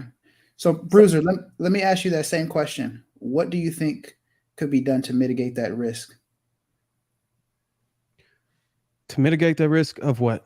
To mitigate the risk of, let's say, the scenario that I painted, a man that's married, and the wife stayed at home, didn't work. And then, her choosing the system and the safety nets over the relationship. Like, what can be done to mitigate that risk? To mitigate the risk of her making the decision in her best interest? Is that what you're asking me? Yeah, I don't see that happening. I don't see that happening. I don't see it happening either. But with my my homeboy stuff from college, they've really redeemed. Like, they're some of the best fathers that I've ever seen. Yeah. But if a woman, because Bruiser, you mentioned the government and the safety nets. So I'm just saying, like, what could prevent a woman from, or what could a man do to mitigate that risk? And it's not like a trick question or anything like that. I have my opinion on it. Currently in place right now, legally, there's nothing a man can do. Only thing a man can do is bow. Okay. At this point. Okay. So if a woman decide right now, if you're married, right? Me? Yeah. No, not married. Divorce? You ever been married? I mean, yeah. I've been married before. So you're divorced. Did your wife take anything? I'm actually going through the legal proceedings now, and yeah, I mean, this is if you only it's fine. No, I'm going to answer your question. I'm just trying to figure out a way to answer it without giving too much, because I don't want to speak on my situation, because certain things haven't been quite finalized. Yeah, I would just advise against it then. Just take this. But I think that in today's society, we've all been, we've all had situations. Like, have you been married or you divorced? I was married. I was married. This is my second marriage. My first marriage, I divorced my ex-wife because, and I think I spoke about it, I wasn't ready. I was 21, 22 years old, and I wasn't quite, I married for the wrong reasons, and I didn't understand what it took to maintain a marriage. I got in for the wrong reason. I was in the military, and I was it was a stupid decision, and it was just going to get worse. And to prevent that, I got myself out of the situation, even though she didn't want to. Yeah, I just wasn't. I guess that's my whole point is there's nothing in line to protect a man in a relationship. The only thing a man can do is if a woman decide, hey, I don't want to be in a relationship no more. I'm taking my kids and I'm leaving. Yeah. And she can do that without you even doing anything wrong. And you know what's going to happen? Especially if you're the breadwinner, she's going to be gone, and she's going to be taken care of. When you leave, you still got to take care of yourself. So before I get dropped down, I'm gonna drop some knowledge to all. You don't have to drop down. No, I'm not. I'm just saying, for they just take me out and rushing in the room for spitting this game, this high level game. Honestly, to mitigate the risk, as a man, you just have to look at yourself in the mirror and take accountability for your actions. You can't deal with women who come from certain backgrounds where that's promoted. First and foremost, you can't just be sliding into anything that looks attractive. You got to be dealing with women who are principled and have those same, ideologies that more or less align with you. On top of that, my personal recommendation is dealing with women who are working professionals, because working professionals, they have shit to lose. So there's levels of, and they have a level of understanding on life. And this is where me and a lot of people completely disagree. But I believe that, a working woman is not masculine. I believe that a working woman is, the ideal woman for a man who's also a working man who wants to mitigate his risk, if shit should go south. What's up, y'all? Hey, Mike. Go ahead, Trigger Mike. That was the perfect You're segue. just in time. We have I'm That gonna go was to the the little perfect girl's segue, room. but what let you me got for us, Mike? Tell the no, gentleman. because Bruiser was right. Those red pill, blue pill definitions get taken so far out of context that I was not calling you feminine. But let me give you my view on how I see. It's the red okay, Trigger pill. Mike. Like you're entitled to your opinion. No, you said it. You said I don't even know you to call you feminine. Like we've No, had. I do know you. We've actually had dialogue. We've had So. But I look at this red pill, blue pill thing as a debate team type of thing, right? Mm-hmm. So it's like you're on one side and red pills on one side, blue pills on the other. But I don't think you're effective if you can't argue both sides. Yeah, so Trigger Mike, I want you to stand on your point. You said I'm a blue pill. I'm definitely blue pill. So I believe so we can debate that. Yeah, let's debate it, because I want you to stand on your point. Be a red pill masculine man. Stand on that point. Tell me why I'm blue pill. Break me down. Who said I was red pill? No, fuck that. I'm red pill. I'll go ahead and say it. All right, so break me down, Trigger Mike. I'm ready. No. So last night I was watching. Wait, no, I was watching clips actually on IG of y'all show maybe last week. Nah, Trigger Mike, break me down. No, I'm saying, what was the discussion you were having with Jay Prince? He was really breaking it down. I don't even know why y'all like Jay Prince is Jay Prince, but when he's saying some serious shit, that man, even in all of his he's like rugged intelligence. Doesn't matter that the package is delivered in, it's still intelligent, and it was real. And you went in to kind of make a joke, right, about is he a mechanic? And I'm like, that's some blue pill shit right there. No. The point. Hold on. Let me explain. Such a critical point. Let me tell you what I was down. Let me tell you what I was trying to say when I made that point, because you're taking it out of context. I was asking him a mechanic solely because I was expecting him to say no, that he's not a mechanic, so I can say, hey, you take your car to a mechanic.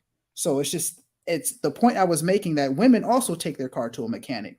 So it's just like his point was that, hey, men do everything. And it's just like, I understand, the physical labor jobs that men do. I agree with that. Men do take a lot of physically intensive roles. Like, I don't have a disagreement with that. But you can't sit up here and take credit for everything that a man has done, and then turn around and say, oh, yeah, women ain't nothing. And it's just like, my whole point about being, and it's not even about being masculine or feminine, at this point. It's just about recognizing the truth. And the truth is, certain people are not in a capacity to shame or judge other women or people. Because they need to focus on what's going on in their personal life and make it to that level.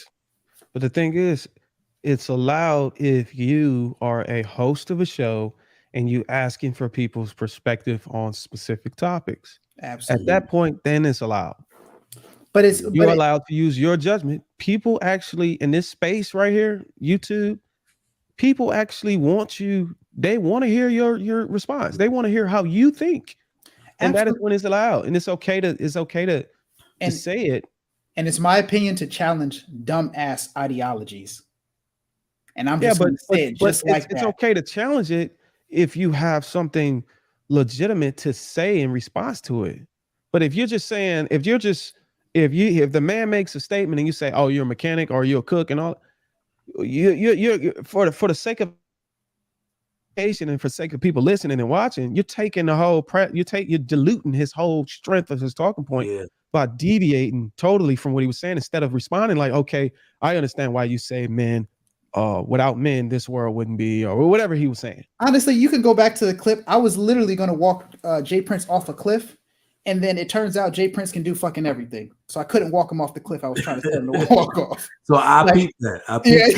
But I didn't get to my point. The reason, because I watched that clip either last night or today, whenever the show posted it. And I was like, come on, man. It's like, you don't do that when he's making that point. The only reason I was like, that's some blue pill shit right there, because that's what the women do to men when they make that exact point. Because when the women want to use the efforts and the accolades of all women against men, they do the same shit he did. So that's what he's saying. Yeah, he's talking about real things, like real historic things that men do and the choices of men and how we got this far in progress and the respect that needs to be given to that fact. So that's why I was looking like throwing my hands up, like how another man gonna undercut him like that. Well, no, I even played a video. I wasn't necessarily trying to undercut him. I just wanted to respond to that because I feel like it's, disingenuous to, have completely different metrics when we haven't, open dialogue. It's just like I get Jay Prince's, core fundamental points, and I agree with a lot of them, but there's just certain things that just kind of get out of hand, and it just comes off as, complaining, and it's not taking accountability for your own situation. I feel that any woman that has any type of intelligence is going to try to align with the best option. And if you're not out there as a man doing what you need to do and presenting yourself in a matter that women see you as the best option, of course you're going to have trouble. Of course you're going to struggle with women. Of course you might get frustrated and resort to yelling at them or trying to shame them in different ways. I don't believe that shaming, it's funny. I fucking laugh at the shit all the time. But I don't fundamentally believe shaming, should become on either side. I don't think hold on, because women shame men. Women shame men. I don't believe in that either. So it's just like I hold everybody to a certain level of standard. And it's just like I fundamentally don't believe in complaining. I believe that people should just grab their fucking, whatever they have and just man the fuck up, look in the mirror, take accountability for your actions. You can't ask a woman to man up, though. That's not her role. Well, I would tell a woman to man up and take accountability. That is what women been doing, and that is why we've been having conversations. Women are manning up now, and it's causing you're missing the conflict. You're missing the bigger point. You're missing the bigger picture. The picture of manning up is literally accountability. I'm telling everybody to be accountable for their actions. So if a woman we've been trying to tell women that for the whole longest, and they're not doing that. In the hood, I'm gonna sleep with 5 dudes in the hood with no jobs, raw, and then not take accountability.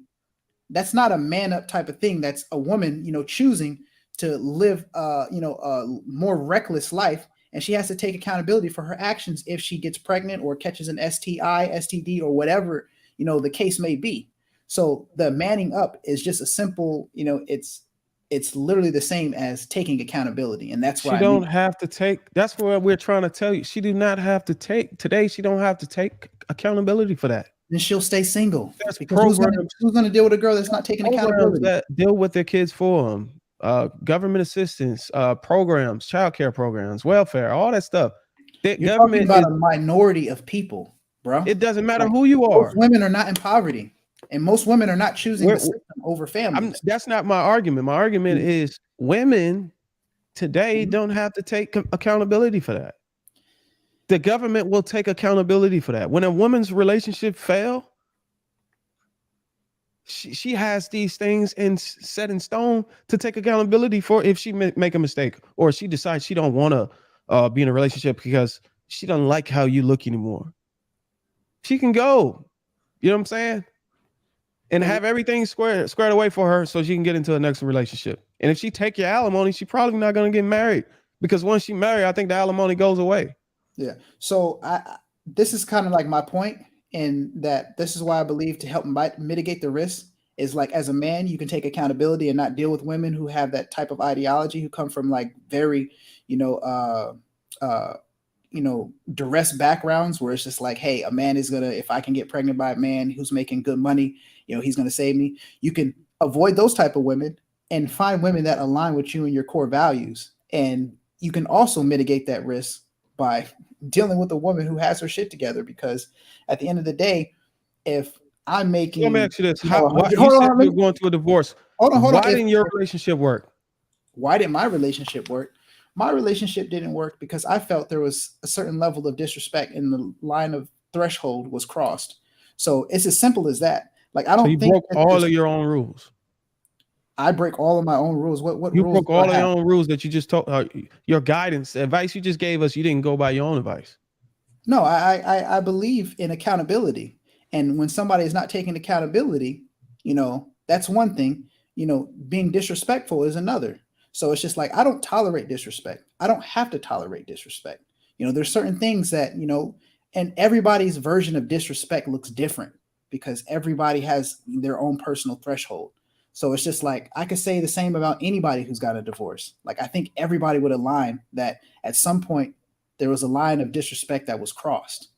And some people sit in it because they're comfortable, and some people, you know, are not scared to make the change and find out what's healthy and what works for them. And unfortunately, I mean, it didn't work for me. you I'm not know, afraid of it. on these networks, we talk a lot about what should be happening and the best case scenario. My gripe, and you know, the reason I come on here and talk is because even in the best case scenario, we still have unruly circumstances and lack of cooperation. Yeah, I agree Like, with that. let me be the testament. That's why people on here talking. Like, I could never, like, you got to understand, we have circumstances that are disproportionate to the positive circumstances happening. Yeah. You got to see, like, if you compare like for like, it's like, are women getting more education and is not supposed to equal our families being broken up? Like, and most of them are getting social science degrees. They know the implications of breaking up a family. You see what I'm saying? They know these things and they're still making bad choices. This is why like the red pill exists, because it's the most factual. I mean, like, you know, people are going to say what they're going to say. They're going to be pissed off by it, but I welcome it. You know it's true because they're pissed off. People don't really get pissed off by lies anymore. You know, they get triggered by the truth. So I really, you know, I see what you're saying, but especially on like when I call people blue pill, it's more of we don't need to blame women at all, because like I said on somebody's show yesterday, the way women behave is the symptom and weak men are the disease. None of this shit with that 100%. None of this shit could have popped off if men are strong. Like, you know, women don't create their own power. Essentially, they only takes little bits of power that they're given from somebody who's ultimately the benefactor, usually a white man, but you know, or which is the government. He's not going to agree with that. Yeah, I'm definitely not going to agree with that one. I love the government. What do you mean? What do you mean? Which one? Which government? The United States government. No, I'm talking about so I asked a woman, I said, name me one political or business structure that was created by, financed by a woman, and a woman is the ultimate benefactor of the benefits and profits of that company. You can't name one. A white man is always the benefactor. That's what I mean. Oh yeah, no, I was just solely responding to the whole government comment. You know, I like the government. I have my reasons. I think a couple of people up here, Bruiser, you like the government too. I like the government. I think it's necessary. Okay, all right. Thank you, man. In that case, I like the government too. But just because I'm able to recognize certain policies that haven't been tweaked, fine-tuned enough to prevent people from exploiting it and also causing their future and their children and future damage, doesn't make me not like the government. A lot of people wonder why I always reach back and learn about histories, because it helps me understand why things are the way they are. And it's not me knocking against the government. Like this PPP loan shit, you know, they extended the investigation from 2 years to 10 years. So now people are like scared. I remember before they even put it out, I don't know if y'all were watching, someone said, I think it was on the Republican side, hey, we shouldn't do this because people are going to exploit it. People are going to abuse it. I think those people genuinely had the right mindset for it. We needed to think about this first. We need to fine tune it a little bit more so it won't be exploited, because we know we have to govern a people that can't govern themselves. Therefore, we have to protect them from themselves. And they didn't do a good job at that. So that's why my statement still stands. I think the PPP loan was a setup. You know, now you got these people exploiting these things, and now they're getting ready to go to jail. You knew that was going to happen, like before you put it out, but you were so much in a hurry to make a statement. Hey, look, I'm going to make sure everybody has money during the pandemic, and just throw it out there, knowing that there's going to be some people that you're going to just have to lock up. So you have to protect people from the selling, and knowing that, making like some of these policies they make, you putting this rope out and people are hanging themselves. You know that they're going to do it. It's almost like putting guns on the streets. Hey, look, we're going to put guns on the streets so people can protect their homes. Yeah. But So, Bruiser, knowing that there's also criminals in the streets that's going to have access to those same guns. You get what I'm saying? Yeah, We'll I get what just you're deal saying, with the Bruiser. criminals later. So, Bruiser, Come on, man. did you take any of the PPP loans? Did you do a PPP loan? No, it was. I didn't find it necessary to have one. Okay. Trigger Mike, did you take a PPP loan? I did. Okay. And do you fear that, you took it and took advantage of a system? No. Okay. And I'll go back to you, Trigger Mike. I also didn't take a PPP loan, but if I did take a PPP loan, it wouldn't be, at the taking advantage of a system. It'd be because I have a legitimate need for a PPP loan, which I can look at Trigger Mike and, just based on our conversation and dialogue, I will assume that he likely did the same. So do you have a business, Trigger Mike, or you have? Yes. So medical clinic. Yeah. Yeah. So you don't fear the government knocking your door, kicking your shit in, talking about, hey, you stole money in XYZ. Oh no, I actually paid it back. There were 3 total. One was really miniature. One you did not have to pay back as long as you filled out the proper paperwork, and then the other one actually paid back. So nobody's coming looking for me. Yeah, it's a legitimate purpose. Now you're always going to have, and like you mentioned, Bruiser, in the system, you're always going to have people, who take advantage of certain things, just like we have with welfare systems, just like we have with the security, social safety nets, Medicaid, whatever it is. There's always going to be people taking advantage of the system. But at the end of the day, that is the minority. Like, we might blow it out of proportion and be like, oh man, such and such got this much money and is doing all this wild stuff. And yeah, we see the wild stuff on TV and, on social media and stuff like that. But at the end of the day, so they're collateral damage. No, it's not that they're collateral damage. It's just that they're people who chose to take advantage of a system, and essentially they might be dealt with in the future. So that's just really accountability. That's called collateral damage. When you put out a policy or when you put out a fund or something, and it comes with consequences if you use it wrong, and those opportunities to use it wrong exist, and nobody's doing anything, and you're still willing to put it out there. But you're in hindsight, you're like, we'll clean up the mess later. That's called collateral, bro. Like, no, that's just called life. You're faced with decisions every single day. If you choose to do the wrong thing, you have to deal with the consequences. I didn't say that. I'm not debating that. I'm saying I don't think you're understanding my logic behind this. I understand yours. Yeah, I'm with it. Yeah, you made the wrong decision. Your ass is going to jail when they find out that you abused something. Oh yeah. But when you put something out and there's holes in it and you don't cover them up before putting it out, and people are falling in it, and now you got to throw them in jail. I mean, like, nothing is perfect. I understand. Like, I didn't say it was perfect, but these people, the fact that these people knew, they knew this before they put it out there. Hey, look, we're gonna have to put somebody in jail because we don't have the time to fix this. We have to hurry up and put it out. Y'all ever heard the joke, "I'm the government and I'm here to help"? It's never happened. Like, the government has never actually helped anybody. So it's really to say this is actually par for the course for the American government. They do not think through these social programs at all. It is to keep voters happy or to keep the economy stable enough so they don't lose an election. Like, they did not think this through. Like, you remember that treasurer shaking in his boots, the Secretary of the Treasury, even talking about the PPP loan. So now, with that said, because you'll ask people like immigrants and stuff, and they'll be like, America, the greatest country in the world. You didn't really see this thing on the scale for businesses the way you've seen it everywhere else around the world. But we knew people were going to take advantage of it. We knew it. So it's like, even in my particular case, it was someone else, like, the people that work for us, they were like, hey, you should probably look into that. And we're like, okay, do you got to pay them back? And then they gave out the guidance and said, well, some of them you don't have to pay back. But I was still skeptical about increasing the rate, putting in another application, because I knew people going to abuse this. And look what they did with the damn money, buying Lambos and shit. They deserve to be caught, man.